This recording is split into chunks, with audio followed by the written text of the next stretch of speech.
धर्मक्षेत्रे कुरुक्षेत्रे समवेताय सबः मामकाः पाण्डवाश्चैव किमकुर्वत सञ्जय देवं नारायणं नत्वा सर्वदोषविवर्जितं परिपूर्णं गुरुंश्चान् गीतार्थं वक्ष्यामि देशतः समस्तगुणसम्पूर्णं सर्वदोषविवर्जितं नारायणं नमस्कृत्य गीतातात्पर्यमुच्यते गुणगणनिलयं पतिं रमायाः जगदहदहनञ्च वासवीसूनुं मुनिकुलतिलकञ्च पूर्णबोधं गुरुमपि परमं गुरुञ्च मे वन्दे लक्ष्मीनारायणं नत्वा पूर्णबोधादिकान् गुरून् कुर्मः श्रीकृष्णगीतायाः ಭಾಷ್ಯಾತ್ಯುಕ್ತಾರ್ಥಸಂಗ್ರಹ. ಅರ್ಜುನ ಎಲ್ಲ ವಿಶೇಷ ರೀತಿಯ ಸ್ತೋತ್ರವನ್ನು ಮಾಡಿದ. ಆಗ ಪರಮಾತ್ಮ ಹೇಳ್ತಾನೆ, ನೀನೆಲ್ಲ ಕೂಡ ಏನಾಗಬೇಕು? ಕಿರೀಟಿನಂ ಗದಿನಂ ಚಕ್ರಹಸ್ತಂ ಇಚ್ಛಾಮಿ ತ್ವಾಂ ದ್ರಷ್ಟುಮಹಂ ತಥೈವ ತೇನೈವ ರೂಪೇಣ ಚತುರ್ಭುಜೇನ ಸಹಸ್ರಬಾಹೋ ಭವ ವಿಶ್ವಮೂರ್ತೆ. ಈ ಸ್ತೋತ್ರ ಮಾಡ್ತಾರೆ. ಅದರಲ್ಲಿ ತೇನೈವ ರೂಪೇಣ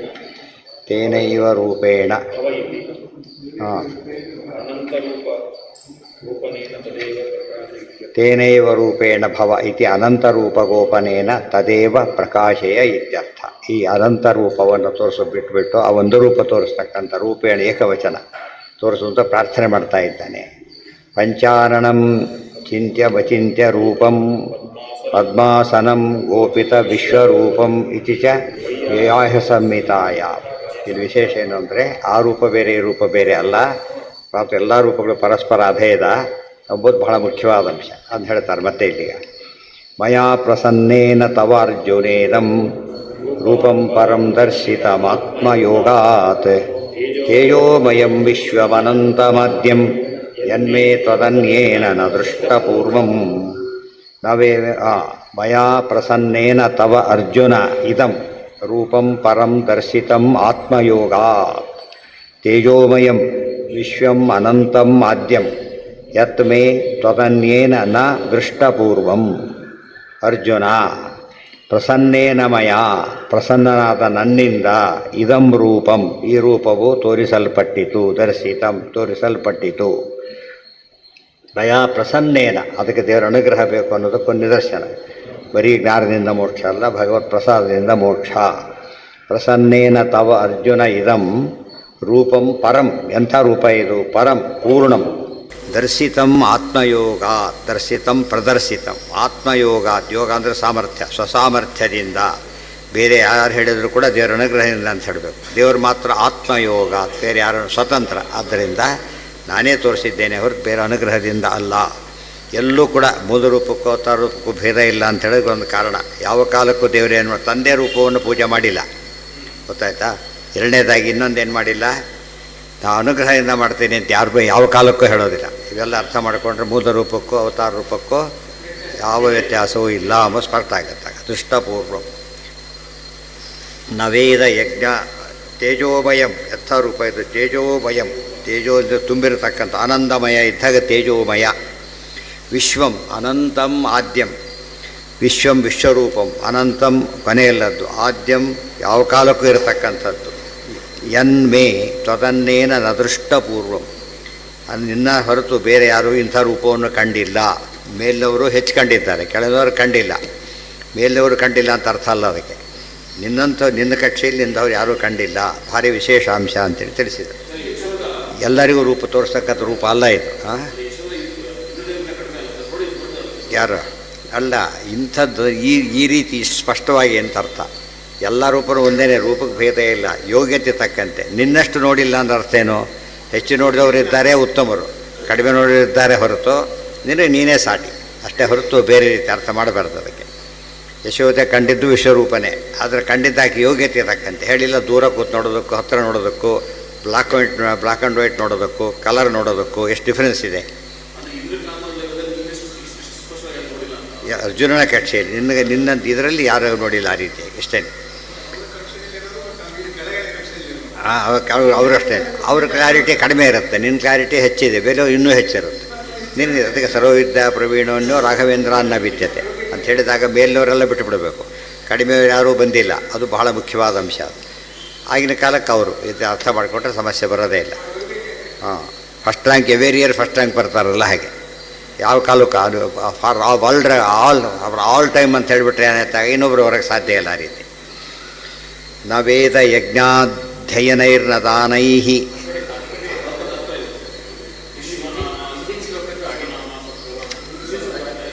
ಹೇಳ್ತಾರೆ. ವಿಶ್ವನಾಮಾಸ ಭಗವಾನ್ ಯತಃ ಪೂರ್ಣಗುಣ ಪ್ರಭು ಇತಿ ಪಾದ್ಮೆ. ನೋಡಿ, ವಿಶ್ವಂ ವಿಷ್ಣು ವಿಷ್ಣುತ್ಕಾರ ಮೊದಲನೇ ಪದಕ್ಕೆ ಇಲ್ಲಿ ಅರ್ಥ ಬರೀತಾರೆ. ವಿಷ್ಣು ಸಹಸ್ರನಾಮ ಮೊದಲ ಪದದ ಅರ್ಥ ಇದೆ. ವಿಶ್ವನಾಮಾಸ ಭಗವಾನ್ ಯತಃ ಪೂರ್ಣಗುಣ ಪ್ರಭು. ಯಾತಕ್ಕೆ ಪರಿಪೂರ್ಣ ಗುಣನಾದ್ದರಿಂದ ಪರಮಾತ್ಮಗೆ ಏನಂತ ಹೆಸರಿದೆ? ವಿಶ್ವ ಅಂತ ಹೆಸರಿದೆ. ವಿಶ್ವ ಅಂದರೆ ಪೂರ್ಣ. ಸೊ ಪೂರ್ಣ ಗುಣ ಪೂರ್ಣ ರೂಪ ಎಲ್ಲ ಸೇರಿಸ್ಕೊಂಡ್ಬಿಡ್ಬೇಕಾಗ. ಅವತಾರ ಮಾಡಿದಾಗ ಬೇರೆ ದೇವತೆಗಳ ಶಕ್ತಿ ಏನಾಗುತ್ತೆ? ಮಹಾಲಕ್ಷ್ಮಿ ಕಡಿಮೆ ಆಗೋದಿಲ್ಲ, ಆದರೆ ಸ್ವಂತ ಅಲ್ಲ, ಅನುಗ್ರಹ ಬೇಕು ದೇವರದ್ದು.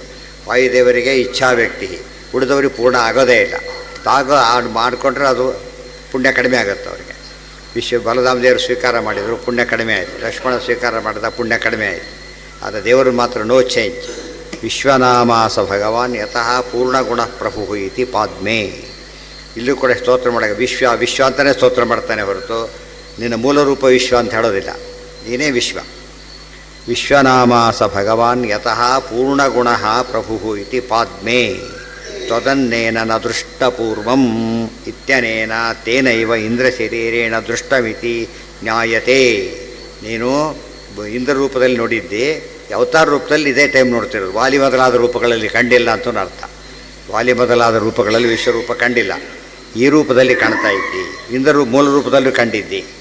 ತ್ವದನ್ನೇನ ಇತಿ ತದವರಾಪೇಕ್ಷೆಯ. ನಿನಗಿಂತ ಬೇರೆಯವರು ಅಂದರೆ ನಿನಗಿಂತ ಕಡಿಮೆಯವರ ದೃಷ್ಟಿಯಿಂದ ಮೇಲೆ ನೋಡಿದ್ದೇ ಹೊರತು ಮೇಲೋ ದೃಷ್ಟಿಯಿಂದ ಅಂತ ಹೇಳಬಾರದು. ತೈರಪಿ ತದ್ವನ್ನ ದೃಷ್ಟಮಿತ್ತೇವ. ಉಳಿದವರು ನೋಡಿದರೂ ಕೂಡ ಈತನಷ್ಟು ನೋಡಿಲ್ಲ. ತದ್ವತ್ ಈತನಷ್ಟು ನೋಡಿಲ್ಲ. ಅದೇ ಒಂದೇ ಕೋರ್ಸೇ, ಇವನಷ್ಟು ಚೆನ್ನಾಗಿ ಓದಿಲ್ಲ ಅಂತ ಹೇಳೋದಿಲ್ಲ. ರ್ಯಾಂಕ್ ಬಂದವನಲ್ಲಿ ಜಸ್ಟ್ ಪಾಸ್ ಆದವನಲ್ಲಿ ಅಥವಾ ಅಟೆಂಪ್ಟೆಡ್ ಎಷ್ಟೋ ಪಾಸ್ ಆದವನಲ್ಲಿ ಎಷ್ಟು ಡಿಫರೆನ್ಸ್ ಇದೆ. ಕೋರ್ಸ್ ಹಾಕೋಬೇಕಾದ್ರೆ ಥರ್ಡ್ ಅಟೆಂಪ್ಟ್ ಫೋರ್ತ್ ಯಾರು ಹಾಕೋಬೋದಿಲ್ಲ. BSc MSc ಹಾಕೋತಾರೆ ಹೊತ್ತು fourth attempt BSc third attempt ಹಾಕೋದಿಲ್ಲ. ಆದರೆ ನೋಡೋದಕ್ಕೆ ಆ್ಯಕ್ಚುಲಿ ಏನದು ಅದಿದ್ದಿದ್ದೆ. ಫಸ್ಟ್ ರ್ಯಾಂಕ್ ಬಂದವನ ಕ್ವಾಲಿಟಿ ಅವ್ರಿಗೆ ಹೇಗೆ ಬರೋದಿಲ್ಲೋ ಹಾಗೆ. ಯಥೇಂದ್ರಿಯಾಣಿ ಅದನ್ನು ಹೇಳ್ತಾರೆ. ಮತ್ತೆ ವಿಶ್ವರೂಪಂ ಪ್ರಥಮತೋ ಬ್ರಹ್ಮ ಅಪಶ್ಯತ್ ಚತುರ್ಮುಖ. ವಿಶ್ವರೂಪವನ್ನು ಇದರಿಗಿಂತ ಪೂರ್ತಿಯಾಗಿ ಮೊದಲ ಬಾರಿ ನೋಡ್ತಕ್ಕಂಥ ಸಾಮರ್ಥ್ಯ ಇರೋದು ಯಾರಿಗೆ? ಬ್ರಹ್ಮದೇವರಿಗೆ. ತಕ್ಷಣ ವಾಯುದೇವರು ಅಂಡರ್ಸ್ಟುಡ್, ಮತ್ತು ಬೇರೆ ಹೇಳಬೇಕಾಗಿಲ್ಲ. ತಚ್ಛತಾಂಶೇನ ರುದ್ರಸ್ತು ತಚ್ಛತಾಂಶೇನ ವಾಸವ. ಅವರ 100th ಕಡಿಮೆ ನೋಡಿದ್ದು ರುದ್ರದೇವರು ಅಂದ ತಕ್ಷಣ ಗರುಡಶೇಷರು ತಗೋಬೇಕು. ಸಮಕಕ್ಷವರೆಲ್ಲ ಬರ್ತಾರೆ. ತಚ್ಛತಾಂಶ ಅದರ 100th ಕಂಡಿದ್ದಾರೋ ವಾಸವ. ಯಥಾ ಇಂದ್ರೇಣ ಪುರಾದುಷ್ಟಂ ಅಪಶ್ಯಸ್ಸೋ ಅರ್ಜುನೋಪಿ ಯಸನ್. ಮೂಲ ರೂಪದಲ್ಲಿ ಕಂಡಿದ್ದೇನೆ ಅರ್ಜುನ ಕಂಡಾದ್ದರಿಂದಾಗಿಯೇ ಇದು ವಿಶೇಷಣೆ ಹೊರತು ಮೇಲವರಿಗಿಂತ ಹೆಚ್ಚು ಅಂತ ಸಮ ಆಗಲಿ ಹೆಚ್ಚು ಅಂತಾಗಲಿ ಅರ್ಥ ಮಾಡಲೇ ಕೊಡು. ತದನ್ನೇ ಕ್ರಮಯೋಗೇನ ತಚ್ಛತಾಂಶಾದಿದರ್ಶಿನಃ. ತದನ್ನೇ ಕ್ರಮಯೋಗೇನ ತಚ್ಛತಾಂಶಾದಿದರ್ಶಿನಃ. ಉಳಿದವರೆಲ್ಲ ಕ್ರಮವಾಗಿ 100ರಷ್ಟು ಕಡಿಮೆ ನೋಡ್ತಾರೆ. ಎಲ್ಲರೂ 100ರಷ್ಟು ಅಂತ ಹೇಳಿ ಹಿಂದೆ ಹೇಳಿಬಿಟ್ಟಿದ್ದಾರೆ. ಅರ್ಥ 100ಕ್ಕೆ ಶಬ್ದಕ್ಕೆ ಅರ್ಥನೂ ಹೆಚ್ಚು ಅಂತ ಅರ್ಥ. ಕೆಲವರು 4, 5 ಆ ರೀತಿ ಹೆಚ್ಚಾಗ್ಬೋದು. ಇದೆಲ್ಲ ಯೋಚನೆ ಮಾಡಿದರೆ ಶತ ಅಂತ ಕಾಮನ್ನಾಗಿ ಉಪಯೋಗಿಸಿದ್ದಾರೆ. ಅರ್ಥ ಹೇಳಿರೋದು ಎಲ್ಲ ಶತ ಅಷ್ಟೇ ತೊಗೊಂಡ್ರೆ ಏನಾಗುತ್ತೆ? ತಾರತಮ್ಯದಲ್ಲಿ ಕೂಡ ಏನಾಗಬೇಕು? ಅವರು ಶತ ಆಗಬೇಕು, 100 ಆಗೋದಿಲ್ಲ. ಒಂದು ಗರುಡಶೇಷರು ಬ್ರಹ್ಮವಾಯುಗಳಾದ ಮೇಲೆ 100 ಗುಣ ಕಡಿಮೆ ಯಾರು? ಸರಸ್ವತಿ. ಅವ್ರಿಗಿಂತ 100 ಗುಣ ಕಡಿಮೆ ಯಾರು? ಅಲ್ಲಿಂದ 100 ಗುಣ ಯಾರಿಗೂ ಇಲ್ಲ, ಕಡಿಮೆ ಆಗ್ತಾ ಬರೋದು. ಆದ್ದರಿಂದ ಪ್ರಪೋರ್ಷನೇಟಾಗಿ ಕಡಿಮೆ ಆಗೋದು. ಶತಶಬ್ದಕ್ಕೆ ಅವರಿಗೆ ಶತ ಅಂದರೆ ಶತ ಅಂತಲೇ ಅರ್ಥ, ಉಳಿದವ್ರಿಗೆ ಶತ ಅಂತ ಹೇಳಿದರೆ ಹೆಚ್ಚು ಅಂತ ಅರ್ಥ. ಇದ್ರ ಉದಾಹರಣೆಗೆ ಬ್ರಹ್ಮದೇವರಿಗಿಂತ ವಾಯುದೇವರಿಗಿಂತ ಗರುಡಶೇಷರು 100 ಕಡಿಮೆ ಅಂದರೆ 100 ಅಲ್ಲ, 200 ಕಡಿಮೆ ಆಗಬೇಕು. 200 ಅಂತ ಹೇಳಿದರೆ ಬರೀ 200 ಅಲ್ಲ, ಸ್ಕ್ವೈರ್ ತೊಗೋಬೇಕು ಅದಕ್ಕೆ. ಅವರಿಗಿಂತ ಕಡಿಮೆ 100 ಗುಣ ಕಡಿಮೆ, ಅವರಿಗಿಂತ 100 ಗುಣ ಕಡಿಮೆ, ಬರೀ 100 ಅಂತ ಹೇಳಿದರೆ ಇಲ್ಲಿ 100ಕ್ಕೆ 200 ಅಂತ ಅರ್ಥ. 200 ಅಂತ ಹೇಳಿದರೆ ಎಷ್ಟಾಗಬೇಕೋ ಅಷ್ಟು. ಉಳಿದವ್ರಿಗೆ ಕಡಿಮೆ ಆಗ್ತಾ ಹೋದರೆ ಇಷ್ಟು ಗ್ಯಾಪ್ ಇರೋದಿಲ್ಲ, ಗ್ಯಾಪ್ ಕಡಿಮೆ ಆಗ್ತಾ ಬರುತ್ತೆ. ತದನ್ನೇ ಕ್ರಮಯೋಗೇನ ತಚ್ಛತಾಂಶಾದಿದರ್ಶಿನಃ. ಮೇಲ್ನೋಟಕ್ಕೆ 99% ತೊಗೊಂಡಿದ್ದಾರೆ, 100 ತೊಗೊಂಡಿದ್ದಾರೆ. ಅವು ಆ್ಯಕ್ಚುಲಿ 1% ಲೆಕ್ಕ ಎಷ್ಟು ಬರುತ್ತೆ ಗೊತ್ತಾಗುತ್ತೆ. ಆ್ಯಕ್ಚುಲಿ ಮಾಡಿದರೆ 1000ಕ್ಕೆ ಮಾಡಿದರೆ ಎಷ್ಟಾಯ್ತು? ಈಗ ಲಕ್ಷಕ್ಕೆ ಮಾಡಿದರೆ ಎಷ್ಟಾಯಿತು? ಏರಿಸ್ತಾವದಂತೆ ಜಾಸ್ತಿ ಆಗಿಬಿಡು. ಒಂದು ಹೆಸರಿಗೆ ಒಂದೇ ಅದು ಎಷ್ಟು ಕಡಿಮೆ ಆಗುತ್ತೆ ಯೋಚನೆ ಮಾಡಿ. ಅದೇ ರೀತಿಯೇ 100 ತೊಗೊಂಡವ್ರಿಗೆ ಈಕ್ವಲ್ ಆಗಿ 99 ತೊಗೊಂಡ್ರೆ ಈಕ್ವಲ್ ಆಗೋದಿಲ್ಲ. ಅದೇ ರೀತಿಯೇ ಏನಲ್ಲ, ಮೇಲಿನವ್ರು ಯಾವ ಕಾಲಕ್ಕೂ ಕೂಡ ಕೆಳಗೆ ಒಂದು ಕಡಿಮೆ ಆದರೂ ಕೂಡ ಏನಾಯ್ತಲ್ಲ ಕ್ಲಾರಿಟಿ ಲಾಂಗ್ ರನ್ನಲ್ಲಿ ಭಾರಿ ಕಡಿಮೆ ಆಗೋಯ್ತು. ವಿಶ್ವರೂಪಂ ಪ್ರಥಮತೋ. ಇದೆಲ್ಲ ತಾರತಮ್ಯ ಜ್ಞಾನ ಹಿಡಿದು ಹೋಗಿದ್ದರೆ ಎಲ್ಲರೂ ಸಮ ಅಂತ ಆಗ್ತಿತ್ತು. ಆ ರೀತಿ ಆಗೋದಿಲ್ಲ. ವಿಶ್ವರೂಪಂ ಪ್ರಥಮತೋ ಬ್ರಹ್ಮ ಅಪಶ್ಯತ್ ಚತುರ್ಮುಖ ತಚ್ಛತಾಂಶೇನ ರುದ್ರಸ್ತು ತಚ್ಛತಾಂಶೇನ ವಾಸವಃ ಯಥೇಂದ್ರೇಣ ಪುರಾ ದೃಷ್ಟಂ ಅಪಶ್ಯತ್ ಸೋ ಅರ್ಜುನೋಪಿ ಸನ್ ತದನ್ನೇ ಕ್ರಮಯೋಗೇನ ತಚ್ಛತಾಂಶಾದಿದರ್ಶಿನಃ ಇತಿ ಬ್ರಹ್ಮಾಂಡೇ. ಅಲ್ಲಿಗೆ ಯಥಾ ಪ್ರಕಾರ ಎಷ್ಟು ತನ್ನ ಯೋಗ್ಯತೆ ಅವನ ಯೋಗ್ಯತೆ ತಕ್ಕಷ್ಟು ಮತ್ತೆ ಗೊತ್ತಾಯ್ತಾ. ಅವನ ಯೋಗ್ಯತೆ ಟೀಕಾರ ಸುಧಾ ಪಾಠ ಮಾಡಿದ್ರೆ ಹೇಗಿರ್ತದೆ, ಉಳಿದೋರ್ತದೆ ಅವರೇ ಬರೆದವರೇ ಅವ್ರದ್ದು ಹೇಗಿರುತ್ತದೋ ಅವ್ರು ಅಂದ್ಕೊಂಡಿದ್ದೆಲ್ಲ ಹೇಳ್ತಾರೆ. ಏನಿರ್ತದೆ ಅದಿಷ್ಟು ಹೇಳ್ತಾರೆ. ಉಳಿದವರಲ್ಲೇ ಎಷ್ಟು ಹೇಳಿದ್ರು ಕೂಡ ಇನ್ನೂ ಹೇಳಿದಷ್ಟು ಬೇಕಾಗ್ತಿದೆ ಅಂತ ಹೇಳಿಬಿಡ್ತಾರೆ. ಅವರದ್ದೇ ಬರೆಯೋರ ಅಭಿಪ್ರಾಯ ಅವರಿಗಿರೋಷ್ಟು ಪೂರ್ಣತೆ ಉಳಿದವ್ರಿಗೆ ಯಾರಿಗೂ ಇರೋದಿಲ್ಲ. ಅದರಿಂದಾಗಿದೆ ಕೆಳಗಿನವರಿಗೆ, ಮೇಲವರಿಗೆ ಜಾಸ್ತಿ ಇರುತ್ತೆ. ಕಡಿಮೆಯವರಿಗೆ ಮಾತ್ರ ಅಷ್ಟು ಆಗೋ ಚಾನ್ಸಸ್ಸೇ ಇಲ್ಲ. ಅಲ್ಲಿಗೆ ಅದಾಯಿತು. ಮತ್ತೆ ಈಗ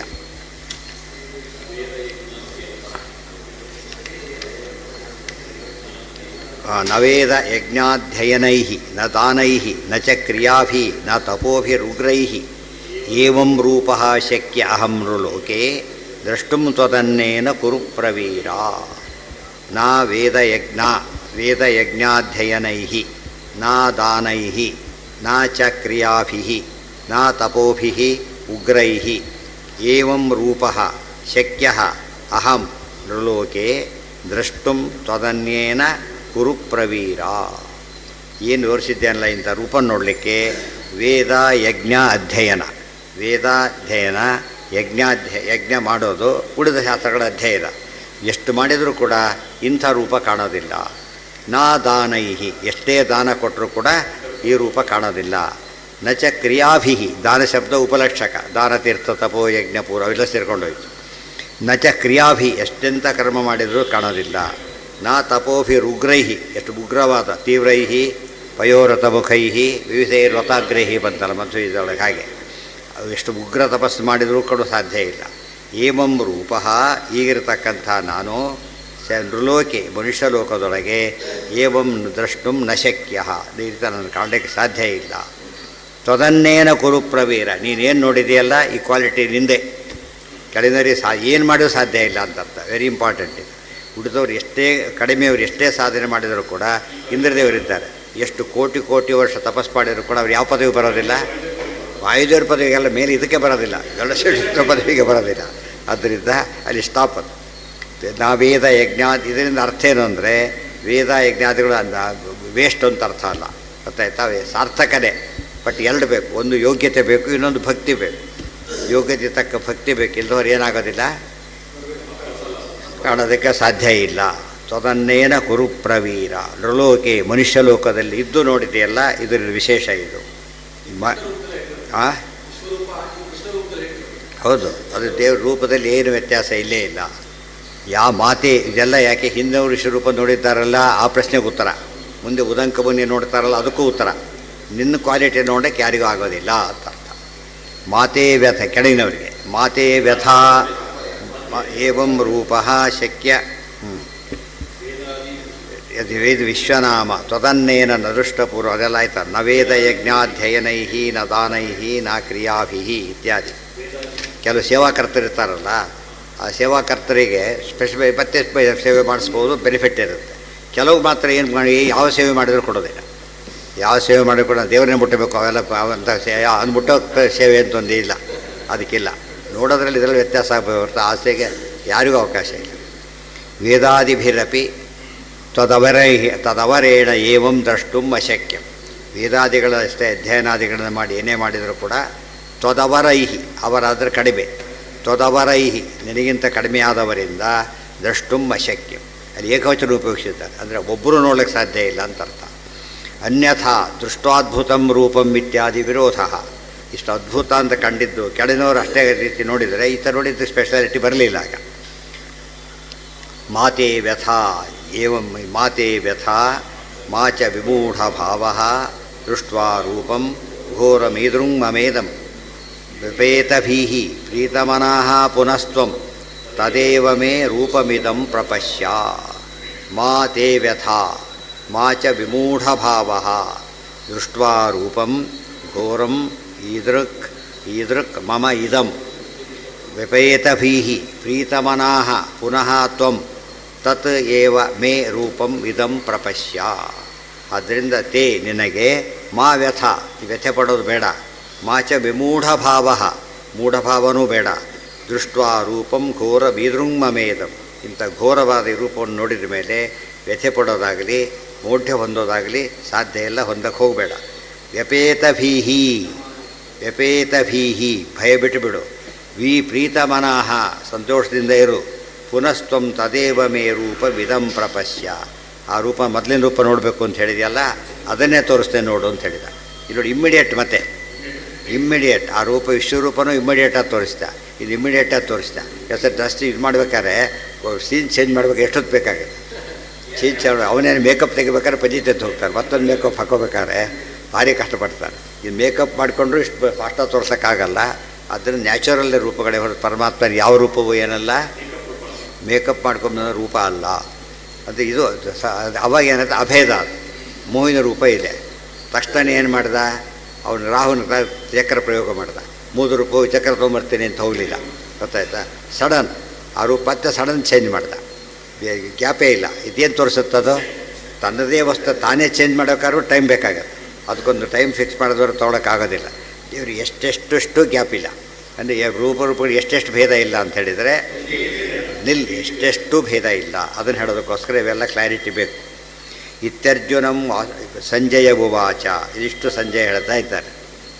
ಸಂಜಯನಿಗೆ ಕಾಣ್ತಾ ಇಲ್ಲ ರೂಪ, ಕಾಣ್ತಂತೆ, ಎಲ್ಲಿದೆ ಕಾಣಿಸಂತ ಕೊಟ್ಟಿದ್ದಾರೆ. ಒಟ್ಟು ಮಾತ್ರ ಎಲ್ಲ ಕಾಣಬೇಕು ಅಂತಿಲ್ವಲ್ಲ. ಈಗ ರಿಯಲಿಸ್ಟಿಕ್ ಕೊಟ್ಟರು ಕೂಡ ಮೇಲಿನವ್ರು ಕಂಡಷ್ಟು ಕಾಣಲಿಲ್ವಲ್ಲ. ನಮ್ಮ ರೂಪ ಕಾಣ್ತೀವಿ ಅಂಬೋದಕ್ಕೇನು ಆಧಾರ?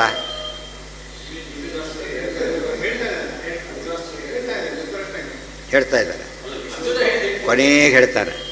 ಆ ರೂಪ ನೋಡಿ ನೋಡಿ ಆನಂದ ಪಡ್ತಿದ್ದೀನಿ ಅದು ಮುಗಿಸ್ಬೇಕಾದ್ರೆ ಕೃಷ್ಣ ನೀವು ಹೆಸರು ಕೊಟ್ಟ ದಿವ್ಯ ದೃಷ್ಟಿಯಿಂದಾಗಿ ಏನಾಯ್ತು ನನಗೀಗ, ತಚ್ಚ ಸಂಸ್ಕೃತ್ಯ ರೂಪಂ ಅತ್ಯದ್ಭುತಂ ಹರೇಹೆ, ಅತ್ಯದ್ಭುತ ರೂಪ ನೋಡಿ ಆನಂದ ಆಗ್ತಾಯಿದೆ ಅಂತ ಹೇಳ್ತಾರೆ. ಅರ್ಥ ಆಯ್ತು, ಇದು ಅರ್ಥ ಮಾಡಿಕೊಂಡ್ರೆ ತಾನೇ ಒಪ್ಕೊಂಡಿದ್ದೆ. ನೋಡಿದ್ದೆ ಇದೆಲ್ಲ ನೋಡಿದರೆ ಇನ್ಫರ್ಮ್ ಮಾಡೋದಕ್ಕೆ ಬರುತ್ತೆ, ಇಲ್ಲ ಅಂತಲ್ಲ. ಬಟ್ ಕನ್ಫರ್ಮ್ ಆಗಿ ಇನ್ಫರ್ಮ್ ಬೇರೆ, ಕನ್ಫರ್ಮ್ ಬೇರೆ. ಕನ್ಫರ್ಮ್ ಆಗೋದು ಆತನೇ ಹೇಳಿದಾಗ ಅದು ಸರಿ ಹೋಯ್ತು. ಅಲ್ಲಿ ಎಷ್ಟೋ ಸಮರ ಇದ್ದರೆ ನೋಡಿಲ್ಲ ಅಂತ ಇದ್ದರೆ ನೋಡಿಲ್ಲ ಅಂದರೆ ನಿಯಮ ಇರಬೇಕಾಗಿಲ್ಲ. Possibility probability is there. ಆದರೆ ಕನ್ಫರ್ಮ್ ಆಗಬೇಕಾದ್ರೆ ಏನಾಗಬೇಕು, ಒಪ್ಪಬೇಕಾದ್ರೆ. ಅದಕ್ಕೆ ಅವರು ನೋಡಿದ್ದಾರೆ, ಹೇಳಿದಾರಲ್ಲ ಯೋಗ್ಯತೆ ತಕ್ಕಂತೆ ಎಲ್ಲರೂ ನೋಡಿದ್ದಾರೆ ಅಂತ ಹೇಳಿದ ಮೇಲೆ ಅವರು ಸೇರಿಲ್ಲ ಪಾಪ.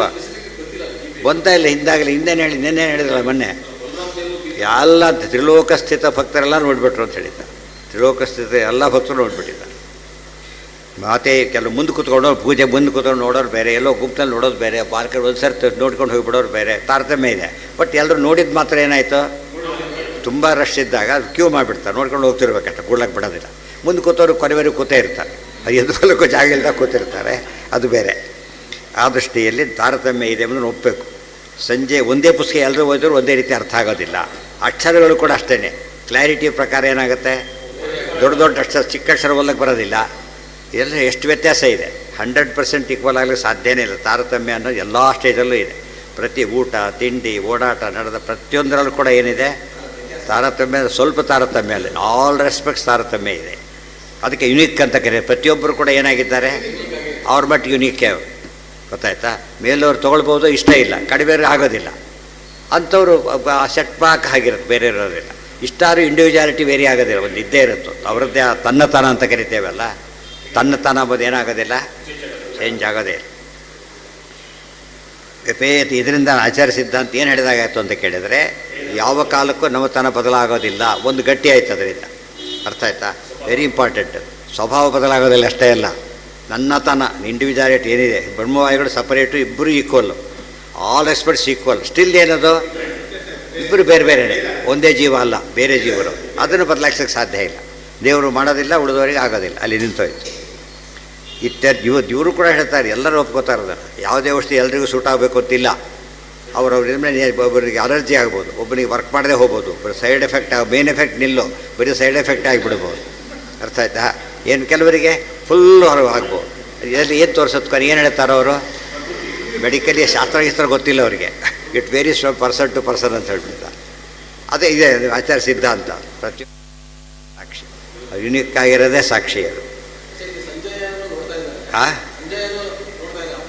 ಹೌದು.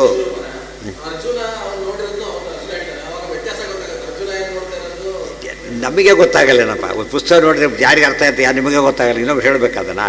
ಗೊತ್ತಾಯ್ತಾ? ಏನು ಕೇಳಿದ್ರೆ ನೀವು ಆ ವಿದ್ಯಾರ್ಥಿಗಳು ಏನು ಹೇಳಿ, ಉಳಿದವ್ರನ್ನ ಯಾಕೆ ಕೇಳೋದಿಲ್ಲ ಅಂದರೆ ಅವ್ನು ಅಟೆಂಡ್ ಆಗಿದೆ, ಅರ್ಥ ಆಗಿದೆ, ಹೇಳ್ತಾನೆ ಅಂತ ಅರ್ಥ.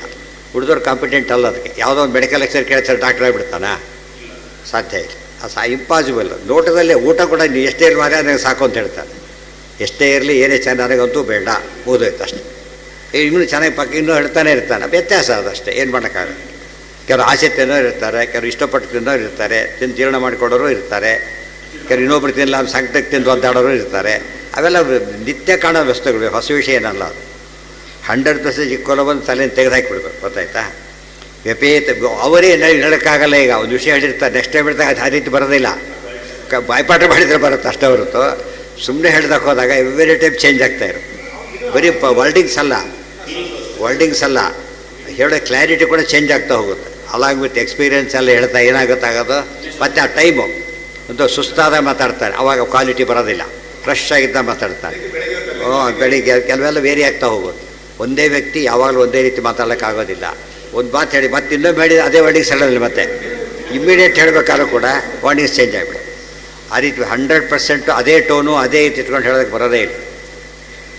ಇತ್ಯರ್ಜುನಂ ವಾಸುದೇವಸ್ತಥೋಕ್ತ್ವಾ ಸ್ವಕಂ ರೂಪಂ ದರ್ಶಯಾಮಾಸ ಭೂಯಃ ಆಶ್ವಾಸಯಾಮಾಸ ಚ ಭೀತವೇನಂ ಭೂತ್ವಾ ಪುನಃ ಸೌಮ್ಯ ವಪುರ್ಮಹಾತ್ಮ ಇತಿ ಅರ್ಜುನಂ ವಾಸುದೇವ ತಥಾ ಉಕ್ತ್ವಾ. ಹೀಗೆ ವಾಸುದೇವನಾದ ಕೃಷ್ಣ ಅರ್ಜುನನಿಗೆ ತಥಾ ಉಕ್ತ, ಹಾಗೆ ಹೇಳಿ, ಸ್ವಕಂ ರೂಪಂ ತನ್ನ ರೂಪವನ್ನು ಭೂಯಃ ದರ್ಶಯಾಮಾಸ ಮತ್ತೆ ತೋರಿಸಿದ. ಸ್ವಕಂ ತನ್ನ ರೂಪ ತೋರಿಸಿದ, ಅದು ಇದು ಬೇರೆ ರೂಪ ಅಲ್ಲ. ಅದು ಸ್ವಕ, ಇದು ಸ್ವಕ. ಅರ್ಜುನ ದೃಷ್ಟಿಯಲ್ಲಿ ಹತ್ತಿರ, ಇದು ಅದು ದೂರ ಅರ್ಜುನ ದೃಷ್ಟಿಯಲ್ಲಿ. ಆಶ್ವಾಸಯಾಮಾಸ ಚ ಭೀತ. ನಮ್ಮಲ್ಲೇ ಕೂಡ ಈ ಮಕ್ಕಳಿರ್ತಾರೆ, ಅವ್ರಿಗೊಂದು ನೀವು ಸಿಂಹದ ಮುಖವನ್ನು ಹಾಕ್ಕೊಂಡು ತೋರಿಸಿ ಮಕ್ಕಳಿಗೆ, ತಿರುಗುತ್ತಲ್ಲ ಹಾಕೊಳ್ಳೋದಕ್ಕೆ, ಅವ್ರು ಬೇಗ ತೆಗಿ ಅಂತಾರೆ ಅವರು. ಅಂದರೆ ಆ್ಯಕ್ಚುಲಿ ಏನು ತಮಾಷೆ ಗೊತ್ತಾ, ಅವ್ರಿಗೆ ಗೊತ್ತು, ಏನು ಗೊತ್ತು, ಬೇರೆ ಇರೋದು ಮುಖ ಎಲ್ಲ ಗೊತ್ತು. ಇಷ್ಟ ಬೇಡ ಬೇಗ ತೆಗಿ ಅಂತ ಹೇಳ್ತಾರೆ. ಎಷ್ಟು ಸಮಸ್ಯೆ ಅಂದರೆ ಅವ್ರಿಗೆಲ್ಲ ಗೊತ್ತಿದ್ದು ಕೂಡ ಇದನ್ನು ನೋಡ್ಲಿಕ್ಕಾಗೋದಿಲ್ಲ. ಆ್ಯಕ್ಚುಲಿ ಚಿತ್ರ ಅದು, ಇದೆಲ್ಲ ಏನೂ ಅಲ್ಲ. ಆ ರೂಪದಲ್ಲಿ ನೋಡ್ಲಿಕ್ಕೆ ಇಷ್ಟಪಡೋ ಭಾರಿ ಗಾಬರಿ ಆಗುತ್ತೆ, ಬದಲು ತೆಗೆದುಬಿಡು ಅಂತ ಹೇಳ್ತಾರೆ. ಅಂದರೆ ಸೈಕಾಲಜಿ ನೋಡ್ಲಿಕ್ಕಾಗದೇ ಇರೋದು. ಎಲ್ಲ ಗೊತ್ತಿದ್ದು ಕೂಡ ಅರ್ಜುನಿಗೆ ಇಷ್ಟೆಲ್ಲ ಗೊತ್ತಿದ್ದರೂ ಕೂಡ ಅಭೇದ ಜ್ಞಾನ ಇದೆ ಆತನಿಗೆ. ಆದರೂ ಕೂಡ ಏನಿದೆ, ವಿಶೇಷ ಅಂತಿದೆಯಲ್ಲ, ಅದ್ರ ಬೇಸಿಸ್ ಮೇಲೆ ನಂಗೆ ನೋಡ್ಲಿಕ್ಕೆ ಆಗ್ತಾ ಇಲ್ಲ, ಅದೇ ರೂಪ ತೋರಿಸು ಅಂತ ಕೇಳಿದೆ. ದರ್ಶಯಾಮಾಸ ಭೂಯಃ. ಹಸಿವೆ ಆದಾಗ ಬೇಕಾದ ಅನ್ನ ಹೊಟ್ಟೆ ತುಂಬ ಅದೇ ಬೇಡ ಆಗಿಬಿಡುತ್ತೆ. ಮೊದಲು ಬೇಕಾಗಿದ್ದು, ಆಮೇಲೆ ಏನಾಯಿತು, ಬೇಡ ಆಯಿತು. ನಮ್ಮ ಲಿಮಿಟೇಷನ್ ಇದು. ಅನ್ನ ಕ್ವಾಲಿಟಿ ಏನು ವ್ಯತ್ಯಾಸ ಆಗಿಲ್ಲ. ಇವನಿಗೆ ಸಾಕಾಗ್ತಾಯಿದೆ, ನೋಡೋಕ್ಕಾಗ್ತಾಯಿಲ್ಲ. ಆಶ್ವಾಸಯಾಮಾಸ ಚ ಭೀತಮೇನಂ ಭೂತ್ವಾ ಪುನಃ ಸೌಮ್ಯ ವಪುರ್ಮಹಾತ್ಮ. ಸೌಮ್ಯ ವಪು ಅಲ್ಲೇ ದುಷ್ಟ ಹೇಳ್ತಾರೆ, ಅತ್ಯದ್ಭುತ ರೂಪ. ನರಸಿಂಹ ರೂಪಕ್ಕೆ ಹೇಳಬೇಕಾದ್ರೆ ಅತ್ಯದ್ಭುತ. ಎಲ್ಲ ರೂಪಗಳು ಅತ್ಯದ್ಭುತ, ಎಲ್ಲ ರೂಪ ಸೌಮ್ಯ, ಎಲ್ಲ ರೂಪನೂ ಉಗ್ರ. ಅದು ಪರಮಾತ್ಮ ಯಾವ ರೀತಿ ತೋರಿಸೋ, ಆ ರೂಪಗಳು ಭೇದ ಇಲ್ಲ ಆ ಸಮಯದಲ್ಲೂ ಕೂಡ. ತೋರಿಸೋ ರೀತಿ ಮಾತ್ರ ಹಾಗೆ. ಸೂರ್ಯ ಅಷ್ಟೇ ಬೆಳಗಿದ್ದು ನಮಗೆ ಕೆಂಪು ಕಾಣಿಸ್ತಾನಲ್ಲ, ಹಾಗೆ ನಮಗೆ ಈ ನೋಡ್ಬೋದು ಅಂತ ಹೇಳ್ತಾರೆ. ಮಧ್ಯಾಹ್ನ ನೋಡ್ಲಿಕ್ಕಾಗೋದಿಲ್ಲ. ಆ್ಯಕ್ಚುಲಿ ಯಾವಾಗ ನೋಡ್ಲಿಕ್ಕೂ ಆಗೋದಿಲ್ಲ. ಆಗ ನೋಡಿದ ಅಡ್ಡ ಇದೆ ಕೆಲವೆಲ್ಲ, ಅದು ಇಟ್ಕೊಂಡೇ ನೋಡಿ. ಕೂಲಿಂಗ್ ಗ್ಲಾಸ್ ಹಾಕೊಂಡು ನೋಡ್ತಾರೆ, ಸೂರ್ಯ ಬೇರೆ ಆಗಿಬಿಡ್ತಾನೆ. ಎಫೆಕ್ಟ್ ಎಲ್ಲಿದೆ ಇದು? ಗ್ಲಾಸಿಂದ ಆದ ಎಫೆಕ್ಟ್. ಆಶ್ವಾಸಯಾಮಾಸ ಚ ಭೀತಮೇನಂ ಭೂತ್ವಾ ಪುನಃ ಸೌಮ್ಯ ವಪು. ಸೌಮ್ಯ ವಪುವನ್ನು ತೊಗೊಂಡು ತೋರಿಸ್ತಾ ಇದ್ದಾನೆ ಮಹಾತ್ಮ. ಯಾವುದನ್ನು? ಏನಂತ ಹೌದು, ಅದನ್ನು ಕಾಣ್ತಿದ್ದಾನೆ. ಬಟ್ ಅದನ್ನು ಕಂಡಿದ್ದನ್ನು ಅನುಭವಿಸಿ ತನ್ನ ಮಾತಿನಲ್ಲೇ ಹೇಳ್ತಾನೆ. ಈ ಬರೀ ಅನುವಾದ ಮಾಡ್ತಾನೆ ಅಷ್ಟೇ. ಹೀಗೆ ನಡೀತು, ಹಾಗೆ ನಡೀತು ಅಂತ ಹೇಳ್ತಾನೆ. ಅಲ್ಲಿ ನಾನೇ ನೋಡಿದೆ, ಎಷ್ಟು ಪುಣ್ಯ ಅಂತ ಮುಂದೆ ಹೇಳ್ತಾನೆ. ಸ್ವಕಂ ರೂಪಂತೂ ಇನ್ನು 3 ತಿಂಗಳು ಕಾಯ್ಬೇಕು ಅದಕ್ಕೆ. ಅವಾಗ ಹೇಳ್ತಾರೆ ಮುಗಿಬೇಕಾದ್ರೆ, ಭ್ರಾಂತ ಪ್ರತೀತ್ಯ ಅನ್ಯಥಾ ಯದಪಿ ತದಪಿ ಸ್ವಕಮೇವ. 2 ರೂಪಗಳು ಸ್ವಕನೇ, ಅವಂದೇನೆ. ಪ್ರಮಾಣಾನಿ ತು ಉಕ್ತಾನಿ ಪುರಸ್ತಾತ್. ಉಳಿದವರ ಬೇರೆಯವರಿಂದ ತಂದಿರ್ತಾರೆ, ಕೇಳಿ ತಂದಿರ್ತಾರೆ. ಪ್ರೋಗ್ರಾಮ್ ಬಂದು ವಾಪಸ್ ಕೊಟ್ಬಿಡ್ತಾರೆ. ಅದು ನಂದಲ್ಲ ಅಂತ ಹೇಳ್ತಾರೆ. ಹಾಕ್ಕೊಂಡಿದ್ರು ಏನಲ್ಲ, ನಂದಲ್ಲ. ಅರೆ ತಂದೆ ಇದು ಸ್ವಕಂ, ಇದು ಸ್ವಕ ಅದು ಸ್ವಕ, 2 ತಂದೆ ಹೊರತು ಬೇರೆಯವರದಲ್ಲ. ಪ್ರಮಾಣಾನಿತಿ ಉಕ್ತಾನಿ ಪುರಸ್ತಾತ್. ಇದಕ್ಕೆ ಬೇಕಾಷ್ಟು ಪ್ರಮಾಣ ಹಿಂದೆ ಹೇಳಿದ್ದೇವೆ, ಆದ್ದರಿಂದ ಮತ್ತೆ ಹೇಳೋದಿಲ್ಲ ಅಂತ ಹೇಳಿ. ಇದಕ್ಕಿದೆಯಾ ಮತ್ತೆ ತಾತ್ಪರ್ಯ? ಇದೆ.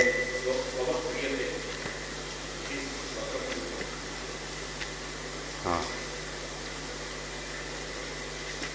ಹಾಂ ಮಾತೇ ವ್ಯಥ ವೇದಾದಿಭಿರಪಿ ಅದಾಯಿತು. ಅತ್ಯರ್ಜುನಂ ಸ್ವವತ್ ಕ್ರಿಯತೆ ಇತಿ ಸ್ವಕಂ ರೂಪ. ಅರ್ಜುನ ದೃಷ್ಟಿಯಲ್ಲಿ ತನ್ನ ಹತ್ತಿರದ ರೂಪ ವಿಶ್ವ ನಮ್ಮವರು ಅಂತ ಹೇಳ್ತಾರಲ್ಲ ಹಾಗೆ. ವಿಶ್ವರೂಪಂ ಅಜ್ಞಾನಾಂ ಸ್ವರೂಪವತ್ ನ ದರ್ಶಯತಿ. ಸಾಮಾನ್ಯರಿಗೆ ವಿಶ್ವರೂಪನೇ ಬೇರೆ ಈ ರೂಪನೇ ಬೇರೆ ತಪ್ಪು ತಿಳುವಳಿಕೆ ಇರುತ್ತೆ. ಆದರೆ ನಿಜವಾಗ್ಲೂ ವ್ಯತ್ಯಾಸ ಇಲ್ಲ. ಏತದ್ ಅಜ್ಞಾನಾಮಪಿ ತಥೈವ ದರ್ಶಯತಿ ಇತಿ ವಿಶೇಷ. ಅಜ್ಞರಿಗೂ ಕೂಡ ಕೃಷ್ಣರೂಪ ವಿಶ್ವರೂಪ ಅಂತ ತಿಳುವಳಿಕೆ ಬರಹ ತೋರಿಸ್ತಾನೆ. ಅನ್ಯಥಾ ದ್ರಷ್ಟುಮಿಚ್ಛಾಮಿ ತೇ ರೂಪಂ ಇತಿ ವಿರುದ್ಧಂ ಸ್ಯಾತ್. ಅರ್ಜುನ ಕೂಡ ನಿನ್ನ ರೂಪ ನೋಡೋಕ್ಕೆ ಇಷ್ಟಪಡ್ತೀನಿ ಅಂತ ಮತ್ತೆ ಹೇಳಿದ್ದಾನೆ ಹೊರತು ಇದು ಬೇರೆ ರೂಪ ಅಂತ ಹೇಳೋದಿಲ್ಲ. ಅದು ನಿನ್ನ ರೂಪ ಇದು ನಿನ್ನ ರೂಪನೇ. ಅದು ನಾನು ನೋಡ್ಲಿಕ್ಕೆ ಸಾಧ್ಯವಾಗೋ ರೂಪ ಅಂದರೆ ಅದು ಇದಲ್ಲ. ಪರಾವರ ಬಿಭೇದಸ್ತು ಮುಗ್ಧದೃಷ್ಟಿಮಪೇಕ್ಷತು ಪ್ರಾದುರ್ಭಾವ ಸ್ವರೂಪಾಣಾಂ ವಿಶ್ವರೂಪಸ್ಯ ಚ ಪ್ರಭೋ ಅನ್ಯಥಾ ನ ವಿಶೇಷೋಸ್ತಿ ವ್ಯಕ್ತಿರ್ಹಿ ಅಜ್ಞವಪೇಕ್ಷಯ. ಈ ವಿಶೇಷ ಅಂಶ ಹೇಳ್ತಾರೆ ಒಟ್ಟಾಗಿ. ಪರಾವರ ಬಿಭೇದಸ್ತು ಮುಗ್ಧದೃಷ್ಟಿಮಪೇಕ್ಷತು. ಪರ ಅವರ ಅದು ಬದಲಿನ ರೂಪ, ಆಮೇನ ರೂಪ, ಮತ್ಸ್ಯರೂಪ ಭಾರಿ ಹಿಂದೆ ಆಯಿತು, ಕೃಷ್ಣರೂಪ ಈಗ ಬಂತು, ರಾಮರೂಪ ಮೊದಲು, ಕೃಷ್ಣರೂಪ ಆಮೇಲೆ. ಇವೆಲ್ಲ ಏನಿದು ತೋರಿಸೋ ದೃಷ್ಟಿಯಿಂದ ಹೇಳಿದ್ದೆ ಹೊರತು ದೇವರು ಎಲ್ಲ ರೂಪಗಳು ಎಲ್ಲ ಕಾಲಕ್ಕೂ ಇದ್ದೇ ಇರುತ್ತೆ. ಪ್ರಾರಂಭದ ಎಲ್ಲ ರೂಪನೂ ತೋರಿಸಿದ್ದಾನೆ, ಎಲ್ಲ ರೂಪನೂ ಒಟ್ಟಿಗೆ ಇಟ್ಕೊಂಡಿರ್ತಾನೆ. ಬೇಕಾದ ಮತ್ತೆ ಅಂಗಡಿಯಲ್ಲಿ ಹೋದಾಗ ನಮಗೆ ತೋರಿಸೋದು ಬೇರೆ, ಇರೋದು ಯಾವಾಗಲೂ ಅಲ್ಲಿರುತ್ತಲ್ಲ ಆ ರೀತಿಯಲ್ಲಿ. ಆ ದೃಷ್ಟಿಯಿಂದ ರೂಪಗಳಲ್ಲಿ ವ್ಯತ್ಯಾಸ ಇಲ್ಲ.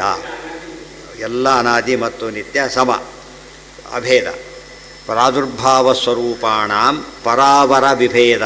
ಅಲ್ಲಿ ಓದ್ಕೋಬೇಕಾಗ ಪ್ರಾದುರ್ಭಾವ ರೂಪಗಳಿಗೆ ಪರ ಅವರ ಅಂತಕ್ಕಂಥ ವ್ಯತ್ಯಾಸ. ಮೊದಲನೇ ರೂಪ, ಅನಂತರ ರೂಪ, ದೊಡ್ಡ ರೂಪ, ಚಿಕ್ಕ ರೂಪ, ಯಾವ ವ್ಯತ್ಯಾಸವೂ ಇಲ್ಲ.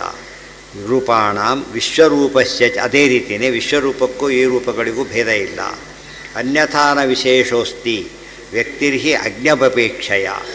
ಸಾಮಾನ್ಯ ದೃಷ್ಟಿಯಿಂದ ವ್ಯಕ್ತಿ ಅಭಿವ್ಯಕ್ತಿ ಮಾತಾಡ್ತಾರೆ ಹೊರತು ನೋಡ್ತಕ್ಕಂಥವರಿಗೆ ಎಲ್ಲ ರೂಪಗಳು ಎಲ್ಲ ಕಾಲಕ್ಕೂ ಕಾಣುತ್ತೆ. ಆ ಸಾಮರ್ಥ್ಯ ಇದ್ದವರಿಗೆ ಅಷ್ಟೇ. ಅರ್ಜುನ ಉವಾಚ ದೃಷ್ಟ್ವೇದಂ ಮಾನುಷಂ ರೂಪಂ.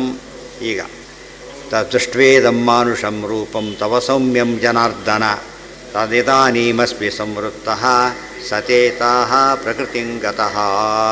ಅರ್ಜುನನ ಮಾತುಗಳೀಗ. ಕೃಷ್ಣ ಜನಾರ್ದನ ಇದಂ ತವ ಸೌಮ್ಯಂ ರೂಪಂ ಸೌಮ್ಯಂ ಮಾನುಷಂ ರೂಪಂ ದೃಷ್ಟ್ವಾ. ಸೌಮ್ಯಂ ಮಾನುಷಂ ರೂಪಂ ದೃಷ್ಟ್ವಾ. ಸೌಮ್ಯವಾದ ಮನುಷ್ಯ ರೂಪವನ್ನು ನೋಡಿದರೆ ಮನುಷ್ಯನಂತೆ ಇರತಕ್ಕಂಥ ರೂಪ. ಮನುಷ್ಯ ರೂಪ ಅಂತ ದೇವರಿಗಿಲ್ಲ, ಮನುಷ್ಯನಂತೆ ಇರತಕ್ಕಂಥ ರೂಪ ಹೊರತು. ಇಷ್ಟೆಲ್ಲ ಕೇಳಿದ ಮೇಲೆ ಮತ್ತೆ ಹೇಳಬೇಕಾಗಿಲ್ಲ ಅದನ್ನು. ಸೌಮ್ಯಂ ಜನಾರ್ದನ ಮನುಷ್ಯ ರೂಪ ಸೌಮ್ಯ ಅಂದರು. ಉಗ್ರಗಾಮಿ ಹೇಳೋದು ಸೌಮ್ಯ ರೂಪನ ಒಬ್ಬ ಉಗ್ರವಾಗೇ ಕಾಡ್ತಾನೆ. ಮನುಷ್ಯರು ಸೌಮ್ಯ ಅಂದರೆ ಅವರೇ ಸೌಮ್ಯನಿರೋದಿಲ್ಲ. ರಾಕ್ಷಸರು ಭಯಂಕರ, ಘಟೋತ್ಕಚ ಭಯಂಕರ, ರಾಕ್ಷಸ ರೂಪ ಆದರೆ ಭಯಂಕರ ಕಾಣಿಸೋದಿಲ್ಲ ಅವರು. ಅರ್ಥ ಆಯ್ತಾ? ನರಸಿಂಹ ರೂಪನೇ ಪ್ರಹ್ಲಾದನಿಗೆ ಭಯ ಹುಟ್ಟಿಸಲಿಲ್ಲ. ಗೊತ್ತಾಯ್ತಾ? ಎಷ್ಟೋ ರಾಕ್ಷಸರಿಗೆ ಭಾರಿ ಭಯ ಬಂತು. ಇಲ್ಲೇ ಕೂಡ ಹೇಳಿದರು, ಉಳಿದವರು ಭಯ ಓಡ್ತಾ ಇದ್ದಾರೆ, ಯಾರು ಭಕ್ತಿಯಿಂದ ನಮಸ್ಕಾರ ಮಾಡ್ತಿದ್ದಾರೆ ಅಂತ ಹೇಳಲಿಲ್ಲ. ಎಲ್ಲರಿಗೂ ಒಂದೇ ಎಫೆಕ್ಟ್ ಕ್ರಿಯೇಟ್ ಮಾಡೋದಿಲ್ಲ.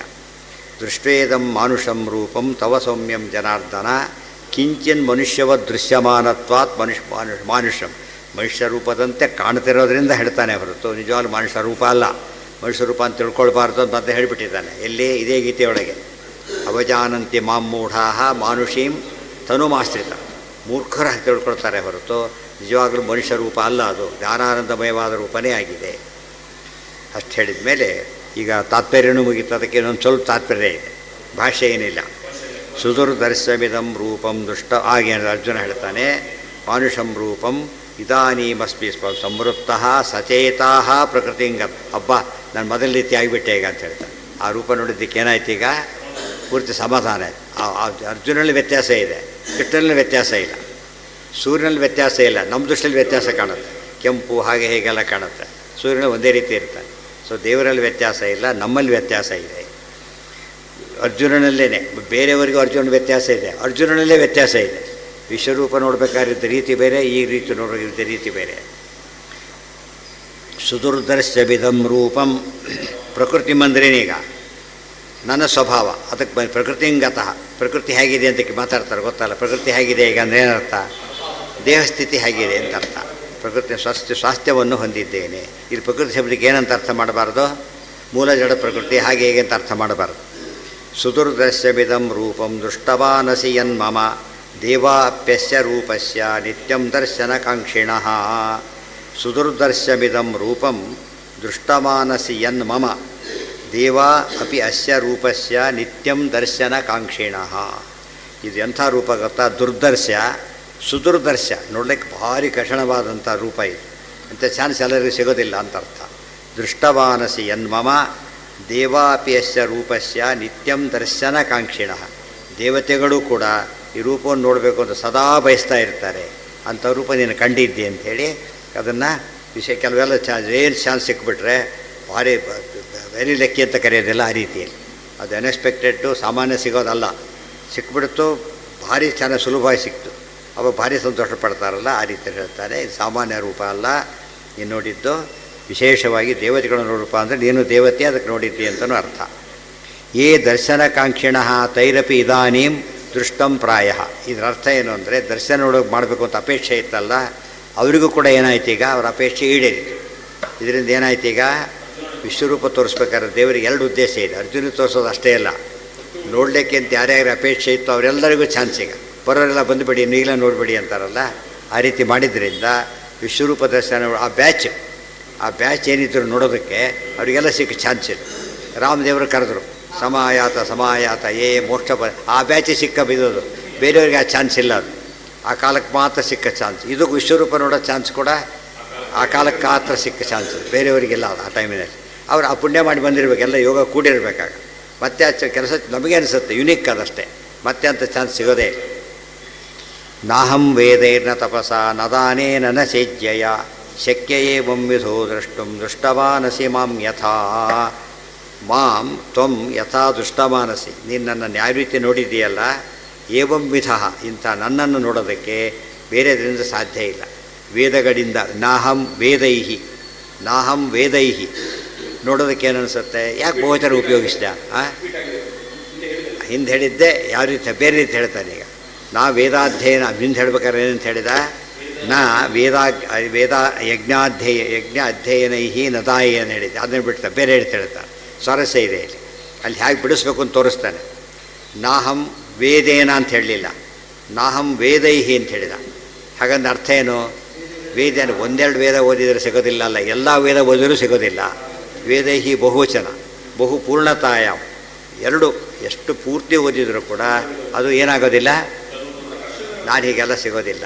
ಅದು ಒಂದೊಂದು ತಿಳ್ಕೊಬಾರ್ದು. ಮತ್ತೆ ಪೂರ್ತಿ ಅಲ್ಲಿ ಅರ್ಥ ಮಾಡ್ಬೇಕಾದ್ರೆ ಈಗ ವೇದೈಹಿ ಅಂತ ಬಿಡಿಸ್ಬೇಕಾದ್ರೆ ಅಲ್ಲೂ ಕೂಡ ವೇದ ಏನಂತ ಬಿಡಿಸ್ಬಾರ್ದು. ಯಾಕೆ ತಾನೇ ತೋರಿಸ್ತಾನೆ ಕೃಷ್ಣ. ಈಗ ನಾ ತಪಸ, ಎಷ್ಟು ತಪಸ್ಸು ಮಾಡಿದರೂ ಕೂಡ ಹಿಂದೇನು ಹೇಳಿದ್ದ ನೋಡಿ, ಅಲ್ಲಿ ಬಹುವಚನ ಮಾಡಿಬಿಟ್ಟಿದ್ದ, ಇಲ್ಲಿ ಏಕವಚನ ಮಾಡ್ತಾನೆ. ಯಾಕೆ? ಇಲ್ಲಿ ಬಹುವಚನ, ಅಲ್ಲಿ ಏಕವಚನ, ಅಲ್ಲಿ ಏಕವಚನ, ಇಲ್ಲಿ ಬಹುವಚನ. ಯಾತಕ್ಕೆ ಅಂದರೆ ಒಂದು ಯೂನಿಟ್ಟು ಎಲ್ಲ ತಪಸ್ಸನ್ನು ಒಟ್ಟಿಗೆ ಸೇರಿಸಿದರೂ ಆಗೋದಿಲ್ಲ. ತೀವ್ರ ತಪಸ್ಸಿದೆ. ಈಗ ಒಂದೊಂದೇ ತಪಸ್ಸುಗಳಿದೆ. ಚಾಂದ್ರಾಯಣ ಇದೆ, ವಿಷ್ಣು ಪಂಚಕ ಇದೆ, ಎಲ್ಲರೂ ಮಾಡೋಕ್ಕಾಗೋದಿಲ್ಲ. ಮಾಡಿದವ್ರು ನಮಗಂತೂ ಸಿಗೋದಿಲ್ಲ. ಆದರೆ ಎಲ್ಲ ಒಟ್ಟಿಗೆ ಮಾಡಿ ಒಂದೇ ಯೂನಿಟ್ ಆದರೂ ಸಿಗೋದಿಲ್ಲ. ಆಯಿತಾ? ನೀನೀಗ ಈತ ನೋಡ್ಬೇಕಾದ್ರೆ ಏನಾಗುತ್ತೆ, ತಪಸ್ಸನ್ನು ಪ್ರತ್ಯೇಕ ಮಾಡಿದ್ರಿಲ್ಲ, ಒಂದು ಮಾಡಿದರೂ ಸಾಧ್ಯ ಇಲ್ಲ.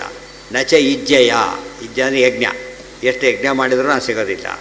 ಶಕ್ಯ ಏವಂ ವಿಧೋ ದ್ರಷ್ಟುಂ ದೃಷ್ಟವಾನಸಿ ಮಾಂ ಯಥಾ.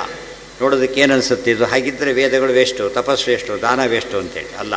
ಜೊತೆಗೆ ಏನಿರಬೇಕು, ಭಕ್ತ್ಯಾತು ಅನನ್ಯಯ ಶಕ್ಯ. ಭಕ್ತಿಯಿಂದ ಮಾಡಿದರೆ ವೇದಕ್ಕೂ ಸಿಗ್ತಾನೆ. ಎಲ್ಲ ವೇದ ಓದೋದ್ರು ಕೂಡ ವೇದಾಧಿಕಾರ ಇಲ್ದವ್ರು ಯಾವ ವೇದನೂ ಓದೋದಿಲ್ಲ. ಅವ್ರಿಗೆ ದೇವರು ಸಿಗ್ತಾನೋ ಇಲ್ವೋ? ಅದು ಭಕ್ತಿ ಪ್ರಧಾನ ಹೊರತು ಇವು ಬೇಡ ಅಂತಲ್ಲ. ಪರೀಕ್ಷೆಗೆ ಹೋಗಿಬಿಟ್ರೆ ಆಯ್ತು ಅಂತ ಹೇಳಿದರು, ಹೋಗಲಿಲ್ಲ. ನೆಕ್ಸ್ಟ್ ಟೈಮ್ ಪರೀಕ್ಷೆ ಹೋಗಬೇಕು, ಬರೀಬೇಕು, ಬರೆದು ಬಿಟ್ರೆ ಆಯ್ತಾ ಅಂತ ಹೇಳಿದರು. ಸರಿಯಾಗಿ ಬರೀಬೇಕು ಅಂತ ಅರ್ಥ. ಆಮೇಲೆ ಸರಿಯಾಗಿ ಬರೆದ್ರೆ ಆಯ್ತಾ, ಸಬ್ಮಿಟ್ ಮಾಡಬೇಕು ಅಂತ ಹೇಳಿದರು.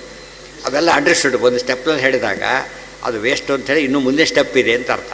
ಇವೆಲ್ಲ ಮಾಡಿ ವೇದ ನೋಡೋದಕ್ಕೆ ಕೃಷ್ಣ ನಾಸ್ತಿಕ ಅಥವಾ ಅವೈದಿಕ, ವೇದ ಬೇಡ ಅಂತ ಹೇಳ್ತಾನೆ, ಗೊತ್ತಾಯ್ತಾ? ತಪಸ್ಸು ಬೇಡ ಅಂತ ಹೇಳ್ತಾರೆ, ದಾನ ಬೇಡ ಅಂತ ಹೇಳ್ತಾರೆ. ಹಾಗಲ್ಲ, ಬರೀ ಮಾಡಬೇಡಿ, ಭಕ್ತಿ ಇರಬೇಕು, ಭಕ್ತಿ ಜ್ಞಾನ ಇರಬೇಕು. ಏನು ಕೊಟ್ಟಿವಿ ಗೊತ್ತಿಲ್ಲ, ಅದು ಯಾವ ಸನ್ನಿಧಾನ ಇದೆ ಗೊತ್ತಿಲ್ಲ, ಯಾರಿಗೆ ಕೊಡ್ತೇವೆ ಯೋಗ್ಯತೆ ಗೊತ್ತಿಲ್ಲ. ಏನು ಪುಣ್ಯ ಬರುತ್ತೆ ಅವನಿಗೀಗ? ಭಕ್ತಿ ಇಲ್ಲದೇ ಕೊಟ್ಟಿದ್ದಾನೆ ಅಂತ ಆಯ್ತಾಗ ಅದಕ್ಕೆ ಬೆಲೆ ನ್ಯಾಚುರಲಿ ಕಡಿಮೆ ಆಗಿಬಿಡುತ್ತೆ. ಅದು ಎಲ್ಲಿದ್ದೀವಿ ಇವತ್ತು? ಉಪನಿಷತ್ತಿನ ಮಾತಿದು. ನಾಯಮಾತ್ಮ ಪ್ರವಚನೇನ ಲಭ್ಯ ನ ಮೇಧಯ ನ ಬಹುನಾ ಶ್ರುತೇನ. ಎಲ್ಲಿದು? ಕಠೋಪನಿಷತ್ತಿನ ಮಾತಿದೆ. ಅಲ್ಲಿ ಕೋಟ್ ಮಾಡಿದ್ದಾರೆ ಗೊತ್ತಾ? ನಾಯಮಾತ್ಮ ಪರಮಾತ್ಮ ಪ್ರವಚನೇನ ಲಭ್ಯ. ಸೊ ಪಾಠ ಪ್ರವಚನ ಬಿಟ್ಟ, ಯಾಕಂದರೆ ಉಪನಿಷತ್ ಹೇಳಿಬಿಟ್ಟಿದೆಯಲ್ಲ. ಆಮೇಲೆ ನಾಯಮಾತ್ಮರತೆ ಲಭ್ಯ ನ ಮೇಧಯ, ಎಷ್ಟು ಬುದ್ಧಿವಂತಾರೂ ಸಿಗೋದಿಲ್ಲ, ದಡ್ಡ ಆಗಿಬಿಟ್ಟ. ಬುದ್ಧಿಲಿ ಉಪಯೋಗ ಇಲ್ಲ ಅಂತ ಆಯ್ತಲ್ಲ. ಮತ್ತು ಬುದ್ಧಿ ಉಪಯೋಗ ಇಲ್ಲ ಅಂದಮೇಲೆ ಧಿಯೋ ಯೋನ ಪ್ರಚೋದನೆ ಯಾಕೆ ಕೇಳಬೇಕು? ಈ ಮತ್ತೆ ವೇಸ್ಟ್ ಅಂತ ಕೇಳಿದಾಗಾಯ್ತು, ಅದು ಹೋಯ್ತು. ಆಮೇಲೆ ನ ಮೇಧಯ ನ ಬಹುಶ್ರುತೇನ, ಎಷ್ಟು ಕೇಳಿದ್ರೂ ಉಪಯೋಗ ಇಲ್ಲ, ಆಯ್ತು, ಎಲ್ಲ ಬಿಟ್ಟುಬಿಟ್ಟ ಕೇಳೋದು. ಪಾಠನ ಹೋಯ್ತು, ಪ್ರವಚನ ಹೋಯ್ತು, ಎಲ್ಲ ಹೊರಟೋಯ್ತು.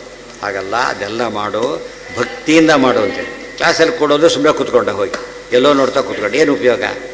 ಕ್ಲಾಸಿಗೆ ಹೋಗಿಲ್ಲ, ಅದಕ್ಕೆ ಹಾಗಾಯ್ತು. ಕ್ಲಾಸಿಗೆ ಹೋಗಿದ್ದಾನೆ, ಕೇಳಿಲ್ಲ, ಕೇಳಿದೆ ಅರ್ಥ ಮಾಡ್ಕೊಳ್ಳಿಲ್ಲ, ಅರ್ಥ ಮಾಡ್ಕೊಂಡ ನೆನಪಿಟ್ಕೊಳ್ಳಿಲ್ಲ. ಎಷ್ಟು ಸ್ಟೆಪ್ಸ್ ಇದೆ ಅದರಲ್ಲೆಲ್ಲ ಕೂಡ. ಆ ರೀತಿಯಲ್ಲಿ ಅಡುಗೆನ ಬಡಿಸೋವರೆಗೂ ಕೆಲಸ ಇದೆ ಅದಕ್ಕೆ, ಇವ್ರ ಕೆಲಸ. ಆಮೇಲೆ ಅಷ್ಟೇ ತಿನ್ನೋ ಕೆಲಸ, ಅದು ಸುಮ್ಮನೆ ಕೂತಿರ್ಬೇಕಷ್ಟೆ. ಆ ರೋಲಿದ್ದು ಬೇರೆ ಇದೆ. ಆದರೆ ಭಕ್ತಿ ಒಂದಿಲ್ಲದೆ ಹೋದರೆ ಯಾವ ಕೆಲಸನೂ ಆಗೋದು. ಯಾರಿಗೆ? ಅದು ಬೇರೆ. ಭಕ್ತಿ ಇದ್ದರೆ ಈ ರೂಪಕ್ಕಾರು ವ್ಯತ್ಯಾಸ ಇಲ್ಲ ಅಂತ ಅರ್ಥ ಹೇಳಿಬಿಟ್ಟಿದ್ದಾರೆ. ವ್ಯತ್ಯಾಸ ಇಲ್ಲ ಅಂದಮೇಲೆ ಯಾವ ರೂಪ ನೋಡೋಕ್ಕೂ ಆಗೋದಿಲ್ಲ ಅಂತ ಅರ್ಥ. ವಿಶ್ವರೂಪ ನೋಡೋದು ಬೇಡ ಬಿಡಿ, ನಮಗೆ ತಂಟೆ ಇಲ್ಲ. ಬೇರೆ ರೂಪ ತೋರಿಸ್ಮಾರ ಅಂತ ಕೇಳಿದರೆ ಯಾವುದೂ ಸಾಧ್ಯ ಇಲ್ಲ. ಬಿಂಬರೂಪನೂ ಸಾಧ್ಯ ಇಲ್ಲ, ಯಾವ ರೂಪ ನೋಡೋಕ್ಕೆ ಬರೋದಿಲ್ಲ. ಅದಕ್ಕೆ ಯಾಕೆ ನಾವು ಈ ರೀತಿ ಅರ್ಥ ಮಾಡ್ಕೋಬೇಕು ಅಂದರೆ, ರೂಪಕ್ಕೆ ಭೇದ ಇಲ್ಲ ಅಂತ ಹೇಳಿದ ಮೇಲೆ ವಿಶ್ವರೂಪ ನೋಡ್ಲಿಕ್ಕೆ ಮಾತ್ರ ನಮಗಾಗೋದಿಲ್ಲ, ಬೇರೆ ರೂಪ ನೋಡ್ಬೋದು ಅಂತ ಅರ್ಥ ಅಲ್ಲ. ಅರ್ಥ ಆಯ್ತಾ? ರೂಪದ ಭೇದ ಯಾವ ರೂಪ ನೋಡೋಕ್ಕೂ ಆಗೋದಿಲ್ಲ ಅಂತ ಅರ್ಥ. ಅದು ನಮ್ಮ ಭಕ್ತ್ಯಾತು ಅನನ್ಯಯಾ ಶಕ್ಯ. ಮತ್ತು ಭಕ್ತಿ ಕೂಡ ಹೇಗಿರಬೇಕು ಗೊತ್ತಾ? ಮತ್ತು ಎಷ್ಟೋ ಜನ ರಾಮ ರಾಮ ಅಂತ ಹೇಳ್ತಾರೆ, ಬೇರೆ ಎಲ್ಲದಕ್ಕೂ ಇದು ಮಾಡ್ತಾರೆ. ಅದಕ್ಕೆ ಅರ್ಥ ಇಲ್ಲ.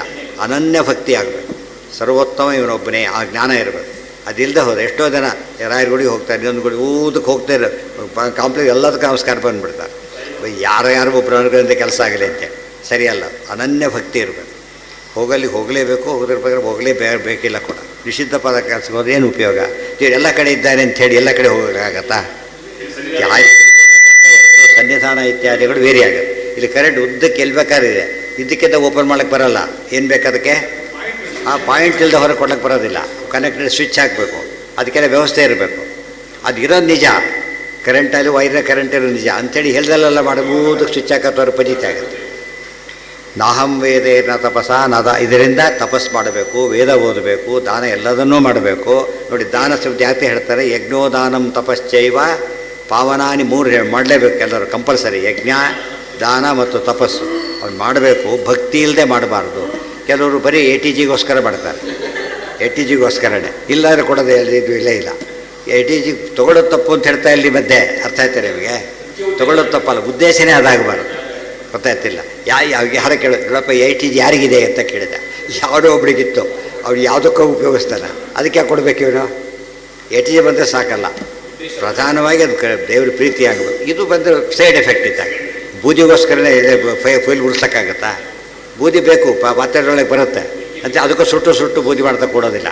ಅಡುಗೆನೂ ಮುಗಿಸಿ ಅದರ ಆ ವೇಸ್ಟನ್ನು ಹೇಗೆ ಉಪಯೋಗಿಸ್ತಾರೆ ಹಾಗೆ ಆ ರೀತಿ ಇರಬೇಕು. ಅವ್ರಿಗೆ ಬೈ ಪ್ರಾಡಕ್ಟ್ ಅದು, ಏನಲ್ಲ ಮೇನ್ ಅಂತ ತಿಳ್ಕೊಳಕ್ಕೆ ಹೋಗಬಾರ್ದು. ಏವಂ ವಿಧೋರ್ಜುನ ಜ್ಞಾತುಂ ದ್ರಷ್ಟುಂಚ ತತ್ವೇನ ಪ್ರವೇಷ್ಟುಂಚ ಪರಂತಪ. ಜ್ಞಾತುಂ ದ್ರಷ್ಟುಂಚ ಯಾವ್ಯಾವುದಕ್ಕೆ ಸಾಧ್ಯ ಇಲ್ಲ, ಅಂತೂ ಬಿಡಿ, ನೋಡೋದಕ್ಕೆ ಸಾಧ್ಯ ಇಲ್ಲ. ತಿಳ್ಕೊಳ್ಳೋಕ್ಕಾಗತ್ತ ಕೊನೆ ಪಕ್ಷ? ಗೊತ್ತಾಯ್ತಾ? ಇಲ್ಲ, ತಿಳ್ಕೊಳ್ಳೋಕ್ಕೂ ಆಗೋದಿಲ್ಲ. ಜ್ಞಾತುಂ, ಆಮೇಲೆ ದ್ರಷ್ಟುಂ, ಪ್ರವೇಷ್ಟುಂ ಚ ನ ಶಕ್ಯ. ಮೂರೂ ಸಾಧ್ಯ ಇಲ್ಲ. ತಿಳ್ಕೊಳ್ಳೋಕ್ಕೂ ಆಗೋದಿಲ್ಲ, ನೋಡೋಕ್ಕೂ ಆಗೋದಿಲ್ಲ. ಪ್ರವೇಶ ಅಂದ್ರೇನು? ವೈಕುಂಠ ಲೋಕಕ್ಕೆ ಎಂಟರಾಗಲಿಕ್ಕೂ ಆಗೋದಿಲ್ಲ. ಉಪನಿಷತ್ತಿನ ಮಾತೆ ಏನಂತ ಹೇಳ್ತಾರೆ? ಯಥಪ್ರವೃತ್ತಿರ್ಭೂತಾನಾಂ ಅಂತ ಹೇಳಬೇಕಾದ್ರೂ, ಯಥೋ ವಾಯುವಾನಿ ಭೂತಾನಿ ಜಾಯಂತೆ ಏನ ಜಾತಾನಿ ಜೀವಂತಿ ಯತ್ ಪ್ರಯಂತಿ ಅಭಿಸಂವಿಶಂತಿ ಮುಂದಿದೆ. ಪ್ರವಿಶಂತಿ ಅಂತ ಅರ್ಥ. ಎಲ್ಲಿಗೆ? ವೈಕುಂಠಕ್ಕೆ. ಯಾವ ಸ್ಟೇಜೂ ಸಾಧ್ಯ ಇಲ್ಲ ಅದರೊಳಗೆ. ಜ್ಞಾನ ಸಾಧ್ಯ ಇಲ್ಲ, ದರ್ಶನ ಸಾಧ್ಯ ಇಲ್ಲ, ವೈಕುಂಠ ಪ್ರಾಪ್ತಿ ಸಾಧ್ಯ ಇಲ್ಲ. ಏನಿಲ್ಲದೆ ಹೋದರೆ ಭಕ್ತಿ. ಸೊ ಭಕ್ತಿಗೆ ಅಷ್ಟು ಸ್ಟ್ರೆಸ್ ಕೊಟ್ಟ ಮೇಲೆ ಅಲ್ಲಿ ಭೇದ ಇರಬೇಕು, ಅಭೇದ ಇರಬೇಕು. ಅಭೇದ ಇದ್ದರೆ ಭಕ್ತಿ ಪ್ರಶ್ನೆ ಬರೋದಿಲ್ಲ. ಅದರಿಂದಾಗಿಯೇ ಭೇದ ಜ್ಞಾನದಿಂದನೇ ಮುಕ್ತಿ ಅಂತ ಕನ್ಫರ್ಮ್ ಆಯ್ತಾಗ. ಅಭೇದ ಜ್ಞಾನದ ಮುಕ್ತಿಯಾಗಿದ್ದರೆ ಭಕ್ತಿ ಸ್ಟ್ರೆಸ್ ಮಾಡ್ತಿರಲಿಲ್ಲ. ಅದು ಭಕ್ತಿ ಅದಲ್ಲ, ಅದು ಬೇಕೇ ಬೇಕು ಅಂತ ಹೇಳಿದ ಮೇಲೆ ಯಾವಾಗಲೂ ಇರುತ್ತೆ ಅಂತ ಅರ್ಥ. ನಿರ್ವೈರಃ ಜ್ಞಾತುಂ ದ್ರಷ್ಟುಂಚ ತತ್ವೇನ ಪ್ರವೇಷ್ಟುಂಚ ಪರಂತಪ. ಅದಕ್ಕೆ ಅಥಾತೋ ಬ್ರಹ್ಮ ಜಿಜ್ಞಾಸ ಆಯ್ತೀಗ. ಮುಂದಿನ ಸ್ಟೆಪ್ ಏನದು? ಅಥಾತೋ ಬ್ರಹ್ಮದರ್ಶನ ಜಿಜ್ಞಾಸ. ಅನಂತರ ಬ್ರಹ್ಮ ಪ್ರವೇಶ. ಅನಾವೃತ್ತಿ ಶಬ್ದಾತ್ ಅನಾವೃತ್ತಿ ಶಬ್ದಾತ್. ಅಲ್ಲಿ ಹೋಗಬೇಕು ಅಂತಿದ್ದರೆ ಈಗ ಇಂಜಿನಿಯರಿಂಗ್ ಕಾಲೇಜ್ ಸುಮ್ಮನೆ ಹೋಗಿ ಬರೋದು ಬೇರೆ. ಅಲ್ಲಿ ಅಡ್ಮಿಷನ್ ಸಿಗಬೇಕಾದ್ರೆ ಹಿಂದಿನ ಕೋರ್ಸ್ ಮುಗಿಸಿರ್ಬೇಕು, ಇಲ್ಲರೂ ಅಡ್ಮಿಷನ್ ಸಿಗೋದಿಲ್ಲ. ಮತ್ತು ಮುಂದಿನ ಹೋಗ್ಬೇಕು, ಇದನ್ನು ಮುಗಿಸ್ಕೊಂಡು ಮತ್ತೆ ಹೋಗಬೇಕು. ಫಸ್ಟ್ ಜ್ಞಾನ, ಆಮೇಲೆ ದರ್ಶನ, ಆಮೇಲೆ ಮೋಕ್ಷ ಪ್ರವೇಶ. ಮೂರಕ್ಕೂ ಕೂಡ ಕಾಮನ್ ಇರಬೇಕಾದ ಯಾವುದು ನೋಡಿ. ಒಂದು ಸ್ಟೇಜ್ ಮೇಲೆ ಭಕ್ತಿ ಬೇಡ ಅಂತ ಹೇಳಲಿಲ್ಲ. ಜ್ಞಾತುಂ ಭಕ್ತಿ ಬೇಕು, ದ್ರಷ್ಟುಂ ಭಕ್ತಿ ಬೇಕು, ಪ್ರವೇಶಕ್ಕೂ ಭಕ್ತಿ ಬೇಕು. ಇಲ್ಲವ್ರು ಏನು ಹೇಳ್ಬೋದಾಗಿತ್ತು? ಬ್ರಹ್ಮಜ್ಞಾನ ಬರೋವರೆಗೂ ಭಕ್ತಿ, ಆಮೇಲೆ ಫ್ರೆಂಡ್ಶಿಪ್ಪು, ಆಮೇಲೆ ನಾನೇ ಸುಪೀರಿಯರ್. ಅವೆಲ್ಲ ಇಲ್ಲ. ಎಲ್ಲ ಕಾಲಕ್ಕೆ ಏನಿರಬೇಕದು? ಇವತ್ತು ಕ್ಲಾಸ್ 4 ಹಿಡಿದು ಕ್ಲಾಸ್ 1ವರೆಗೂ ಕೂಡ ಎಲ್ಲರೂ ಗೌರ್ಮೆಂಟಲ್ಲಿ ಲಾಯಲ್ ಆಗಿರಬೇಕು. ಕ್ಲಾಸ್ 1 ಆದ್ದರಿಂದ ಆಗಬೇಕಾಗಿಲ್ಲ ಅಂತ ಹೇಳಬಾರ್ದು. ಅದು ಆಗಿದ್ದಕ್ಕೆ ಅದು ಬಂದಿರೋದಿಲ್ಲ, ಸಾಧ್ಯನೇ ಇರೋದಿಲ್ಲ. ಈ ಕ್ಲಾಸ್ಗಳು ಬೇರೆ ಕೆಲಸಕ್ಕೆ ಹೊರತು ಅದು ಭಕ್ತಿ ಲಾಯಲ್ಟಿ ಪ್ರಶ್ನೆ ಬಂದಾಗ ಏನಾಗಬೇಕು? ಅವರು ಈಕ್ವಲ್ ಆಗಿರಬೇಕು. ಕಂಟ್ರಿ ಬಂದರೆ, ಸಂಸ್ಥೆ ಬಂದಾಗ ಅದು ಹಾಗೆ ಆಗಿರಬೇಕು, ಹಾಗಿರಬೇಕು ಹೊರತು ಅದು ಟೈಮ್ ಬೌಂಡ್ ಅಲ್ಲ. ಒಂದರ ಇರಬೇಕು ಅಂತ ಹೇಳಿ ನಿಲ್ಲಿಸಬಾರ್ದು ಅದನ್ನು. ಮತ್ಕರ್ಮಕೃನ್ ಮತ್ಪರಮಃ ಮದ್ಭಕ್ತ ಸಂಘವರ್ಜಿತ ನಿರ್ವೈರ ಸರ್ವಭೂತೇಷು ಯಸ್ಸ ಮಾಮೇತಿ ಪಾಂಡವ. ಒಟ್ಟು ಸಮರಿ: ಮತ್ಕರ್ಮಕೃತ್ ಮತ್ಪರಮಃ ಮದ್ಭಕ್ತ ಸಂಘವರ್ಜಿತ ನಿರ್ವೈರ ಸರ್ವಭೂತೇಷು ಯಹ ಸಹ ಮಾಂ ಏತಿ ಪಾಂಡವ. ನನ್ನ ಹತ್ರ ಬರ್ಬೇಕಾದ್ರೆ ಈ ರೀತಿ ಇರಬೇಕು. ಮತ್ಕರ್ಮಕೃತ್ ಫಸ್ಟ್, ಮತ್ಪರಮಃ 2, ಮದ್ಭಕ್ತ 3, ಸಂಘವರ್ಜಿತ 4, ನಿರ್ವೈರ 5, ಯಹ ಸಮಾಮೇತಿ ಪಾಂಡವ. 5 ಸಾಧನೆ ಮಾಡಿರಬೇಕು ಅವನು. ಮೊದಲನೇದು ಯಾವುದು? ಮತ್ಕರ್ಮಕೃತ್. ಅದಕ್ಕೆ ಎಷ್ಟು ಅರ್ಥ ಇದೆ? ಮತ್ಕರ್ಮ, ನಾನು ಹೇಳಿದ ಕೆಲಸ ಮಾಡಬೇಕು. ಕರ್ಮಣ್ಯೇವಾಧಿಕಾರಸ್ಥೆ, ಬ್ರಾಹ್ಮಣಾದಿಗಳು ಹೀಗೆ ಮಾಡಬೇಕು ಅಂತ ಹೇಳಿದ್ದಾರಲ್ಲ. ಸನ್ಯಾಸಿ ಆಶ್ರಮೋಚಿತ ಕರ್ಮ, ದೇಶೋಚಿತ ಕರ್ಮ, ವರ್ಣೋಚಿತ ಕರ್ಮ, ಕಾಲೋಚಿತ ಕರ್ಮ, ವಯಸ್ಸಿಗೆ ಉಚಿತವಾದ ಕರ್ಮ, ಒಂದಲ್ಲ ಎರಡಲ್ಲ, ಎಲ್ಲನೂ ಮಾಡಿದರೆ ಮಾತ್ರ ಏನಾಗುತ್ತೆ? ಅದು ಮತ್ಕರ್ಮಕೃತ್ ಆಯಿತು. ದೇವರು ಹೇಳೇ ಇಲ್ಲ ಅಂತ ಕೆಲಸ ಮಾಡಿದರೆ ಇನ್ವ್ಯಾಲಿಡ್. ಪ್ರಶ್ನೆ ಕೇಳೇ ಇಲ್ಲ, ಉತ್ತರ ಬರೆದ್ರೆ ಹೇಗೋ ಹಾಗೆ. ಮತ್ಕರ್ಮಕೃತ್. ಇನ್ನೊಂದು ಮದರ್ಥಂ ಕರ್ಮಕೃತ್, 2ನೇದು. ಕರ್ಮ ಮಾಡಿದ, ಹೇಳಿದ ಕರ್ಮ ಮಾಡಿದ, ಅರ್ಪಣೆನೇ ಮಾಡಲಿಲ್ಲ. ಅದು ಮದರ್ಥಂ, ವಿಷ್ಣು ಪ್ರೇರಣೆಯ ಒಂದು ಭಾಗ. ಆದರೆ ವಿಷ್ಣು ಪ್ರೀತ್ಯರ್ಥ ಇನ್ನೊಂದು ಭಾಗ ಇದೆ, ಆ ಭಾಗ ಬಿಟ್ಟರೆ ಹೋಯಿತು. ಅದು ಮತ್ಕರ್ಮಕೃತ್ 2 ಆಯ್ತು ಅಲ್ಲಿಗೆ. ಮದರ್ಥಂ ಕರ್ಮಕೃತ, ಮದುಕ್ತ ಕರ್ಮಕೃತ, ನಾನು ಹೇಳಿದ ಕರ್ಮ, ನನಗೋಸ್ಕರ ಕರ್ಮ, ನಾನು ಪ್ರೀತ್ಯರ್ಥವಾದ ಕರ್ಮ ಮಾಡಬೇಕು. ಮತ್ಪರಮಃ ಮಾಡಬೇಕಾದ್ರೆ ಮತ್ಪರಮಃ, ನಾನೇ ಸರ್ವೋತ್ತಮ ಅಂತ ಜ್ಞಾನ ಇರಬೇಕು. ನಾನೇ ಸರ್ವೋತ್ತಮ. ಯಾರಿಗೋ ಒಪ್ಪಿಸೋಗ್ಬಿಟ್ರೆ, ಫ್ರೆಂಡ್ ಇದ್ದ ನಾಳೆ ಬರೋದಿಲ್ಲ ಅಂತ ಹೇಳಿದ, ಅದು ಲೀವ್ ಆಗುತ್ತಾ? ಅದು ಇವು ಹೆಡ್ ಆಫ್ ಹೇಳಿದೆ ಆಗುತ್ತದು. ಯಾರು ಅರ್ಜೆಂಟ್ ಬರ್ಕೊಳಕ್ಕಾಗಲಿಲ್ಲ, ನಾಳೆ ಬರೋದು ಸರಿ, ಓವರೆಲ್ಲ ಪರ್ಮಿಷನ್ ತೊಗೊಂಡ್ಬಿಟ್ಟ, ಓಕೆ. ಯಾರು ಫ್ರೆಂಡ್ ಹೇಳಿ ಹೋದರೆ ಯಾರಿಗೂ ಹೇಳಿ ಕನ್ಸರ್ನ್ ದಾರಿಲಿ ಹೋಗ್ತಾ ಹೇಳ್ಬಿಡಪ್ಪ ಅವ್ರಿಗೆ ಏನೋ ಬರೋಲ್ಲ ಅಂತ ಹೇಳಿದ್ರೆ ಆಗುತ್ತಾ? ಸಾಧ್ಯ. ಅವು ಕನ್ಸಲ್ಡ್ ಹೇಳಬೇಕು. ಕನ್ಸಲ್ಡ್ ಯಾರು ಎಲ್ಲದಕ್ಕೂ? ದೇವರು. ಅದಕ್ಕೆ ಮತ್ಪರಮಃ, ನಾನು ಸರ್ವೋತ್ತಮ ಬುದ್ಧಿ ನನ್ನಲ್ಲಿರಬೇಕು. ಕನ್ಸರ್ನ್ಡು, ಮೋಸ್ಟ್ ಕನ್ಸರ್ನ್ಡು, ಓನ್ಲಿ ಅಬ್ಸಲ್ಯೂಟ್ಲಿ ಕನ್ಸರ್ನ್ಡ್ ಪರಮಾತ್ಮ. ಮದ್ಭಕ್ತ, ನನ್ನಲ್ಲಿ ಭಕ್ತಿ ಇರಬೇಕು. ಭಕ್ತಿ ಇರಬೇಕು ಅಂತ ಹೇಳಿದ್ದಲ್ಲ ಅಂದರೆ ಇನ್ನೊಂದು ಅರ್ಥ ಇದೆ, ಮೊನ್ನೆ ಹೇಳಿದೆ ಅದನ್ನು. ಭಕ್ತಂ ಅನ್ನಮಿತಿ ಪ್ರೋಕ್ತಂ. ಭಕ್ತ ಅಂದರೆ ಅನ್ನ, ಮದನ್ನ, ನೈವೇದ್ಯ ಮಾಡಿದ ಅನ್ನ ಸ್ವೀಕಾರ ಮಾಡಬೇಕು. ತ್ವಯೋಪಭುಕ್ತ ಸೃಗಂಧ ವಾಸೋಲಂಕಾರ ಚರ್ಚಿತಾ ಉಚ್ಛಿಷ್ಟ ಭೋಜಿನೋ ದಾಸಾಹ ತಮಮಾಯಾಂ ಜೇಮಹಿ. ಉದ್ಧವ ಹೇಳೋ ಮಾತು ಕೃಷ್ಣನಿಗೆ. ಆದ್ದರಿಂದ ಮದ್ಭಕ್ತ ಅಂತ ಹೇಳಿದ್ರಿಂದ, ನನಗೆ ತಯಾರಿಸಿದ ನೈವೇದ್ಯ ಅಂತ ಹೇಳಿದ್ರಿಂದ ನಿರ್ಮಾಲ್ಯ, ಆಮೇಲೆ ಪ್ರತಿಯೊಂದು ಸೇರ್ಕೊಂಡೋಯ್ತು. ಏನೇನಿದೆಯಲ್ಲ, ಪಾದೋದಕಂತೆ ನಿರ್ಮಾಲ್ಯ ಮಸ್ತಕೆ ಯಶ್ಯ ಸ್ವಚ್ಛುತಃ, ನನಗೆ ಸಂಬಂಧಪಟ್ಟಿದ್ದಾಗಬೇಕು ಹೊರತು ಬೇರೆ ಅರ್ಪಣೆ ಮಾಡದೆ ಹೋದರೆ ಇಲ್ಲ. ಅರ್ಪಣೆ ಮಾಡದೆ ಹೋದರೆ ಒಳ್ಳೆ ಹಾರ ಹಾಕ್ಲಿಕ್ಕೆ ಬಂದರು. ದೇವ್ರು ಇವತ್ತು ಎಷ್ಟು ಸವಾಲು ಹಾರ ಹಾಕೋದಿಲ್ಲ, ಡೈರೆಕ್ಟ್ ಅಂಗಡಿಯಿಂದ ತಂದು ಹಾಕಿಬಿಡ್ತಾರೆ. ಹಾಗೆ ಹಾಕ್ಬಾರ್ದು. ಫಸ್ಟ್ ಏನಾಗಬೇಕದು? ದೇವರಿಗೆ ಸಮರ್ಪಣೆ ಮಾಡಿ ನಿರ್ಮಾಲ್ಯ ಹಾಕಬೇಕೆ ಹೊರತು ಡೈರೆಕ್ಟ್ ಹಾಕಬಾರ್ದು. ಕೆಲವರು ನಿರ್ಮಾಲ್ಯ ಹಾಕ್ತಾರೆ, ಯಾರಿಗೂ ಹಾಕಿದ್ದಾರೆ ಹಾಕಿಬಿಡ್ತಾರೆ. ಅದ್ಮೇಲೆ ಅದು ಪಕ್ಕದಲ್ಲಿ ಇಸ್ಕೊತಾರೆ, ಈ ಕಡೆಯಿಂದ ಹಾಕ್ತಾರೆ, ಈ ಕಡೆ ಇಸ್ಕೊಂಡು ಹೋಗ್ಬಿಡ್ತಾರೆ. ಹೇಳಿದ್ಲಲ್ಲ, ಈ ಕಡೆ ಕೊಡಿ ಅಂತ ಕೇಳ್ತಾರೆ, ಇನ್ನೊಬ್ರಿಗೆ ಹಾಕಿ ಕೂರಿಸ್ಬಿಡ್ತಾರೆ. ಅವ್ರು ಪಾಪ ಭ್ರಮೆ, ನಾನು ಹೊಸ್ತು ಹಾಕಿದ್ರು ಅಂತೇಳಿ. ಮತ್ತು ಬಂದಾಗೆಲ್ಲ ನೋಡಿ ಎಷ್ಟು ಜನ ಇದ್ದಾರೆ, ತರಿಸಿದ್ದು 4-8 ಜನ ಕೂತಿದ್ದಾರೆ. ಅದು ಒಬ್ರಿಗೆ ಒಬ್ರು ಬಿಡ್ಲಿಕ್ಕೆ ಬರೋದಿಲ್ವಲ್ಲ, ಈ ತಂತ್ರ ಮಾಡೋದು ಎಲ್ಲ ಉಪಯೋಗ ಇದೆ. ದೇವರಿಗೆ ಹಾಕಿದ್ರೆ ಹಾಕಬೇಕು, ಇಲ್ದವ್ರು ಇಲ್ಲ. 4 ಜನ ಬಂದರೆಲ್ಲ ಹಾಕಬೇಕಾಗಿಲ್ಲ. ಅಥವಾ ಅವ್ರಿಗೆ ಸ್ವಲ್ಪ ರಿಕ್ವೆಸ್ಟ್ ಮಾಡ್ಬೋದು, ಇದಾಯಿತು ತಪ್ಪಲ್ಲ. ಅವರು ಅನ್ಎಕ್ಸ್ಪೆಕ್ಟೆಡ್ ಬಂದುಬಿಟ್ಟಿದ್ದಾರೆ ಪಾಪ, ಸೃಷ್ಟಿ ಮಾಡೋಕ್ಕೆ ಸಾಧ್ಯ ಇಲ್ಲ ಅವರಿಗೆ, ಅದೇನು ತಪ್ಪಲ್ಲ. ಅವರೇ ಹೇಳ್ತಾರೆ ಡೋಂಟ್ ವರಿ ಅಂತ. ಅಂದ್ಬಿಟ್ಟು ಇದೆಲ್ಲ ಮಾಡ್ಲಿಕ್ಕೆ ಹೋಗಬಾರ್ದು, ತಪ್ಪು ಅಂಥೇಳಿ. ಮತ್ಕರ್ಮಕೃತ್ ಮತ್ಪರಮಃ ಮದ್ಭಕ್ತ ಸಂಘವರ್ಜಿತ ದುಸ್ಸಂಗವರ್ಜಿತ ಫಲಸಂಗವರ್ಜಿತ. ಅಭಿಮಾನ ಬಿಟ್ಟುಬಿಡ್ಬೇಕು. ನಿರ್ಮಮೋ ನಿರಹಂಕಾರನಾಗಬೇಕು. ನಿರ್ವೈರಃ ಸರ್ವಭೂತೇಷು, ವೆರಿ ಇಂಪಾರ್ಟೆಂಟ್. ಯಾವ ಪ್ರಾಣಿಗಳ ಬಗ್ಗೆ ಕೂಡ ಏನಿರಕೂಡದು? ವೈರ ಭಾವನೆ ಇರಕೂಡದು. ಅಂದರೆ ದುರ್ಯೋಧನ ಜೊತೆ ಫ್ರೆಂಡ್ಶಿಪ್ ಮಾಡಬೇಕು ಅಂತ ಅರ್ಥ ಅಲ್ಲ. ಏನರ್ಥ ಅದಕ್ಕೆ? ಸಾತ್ವಿಕರ ಮೇಲೆ ವೈರ ಇರಬಾರ್ದು, ನಿಷ್ಕಾರಣ ವೈರ ಇರಬಾರ್ದು. 2ನೇದು, ನಿಷ್ಕಾರಣ ವೈರ ಇರಬಾರ್ದು.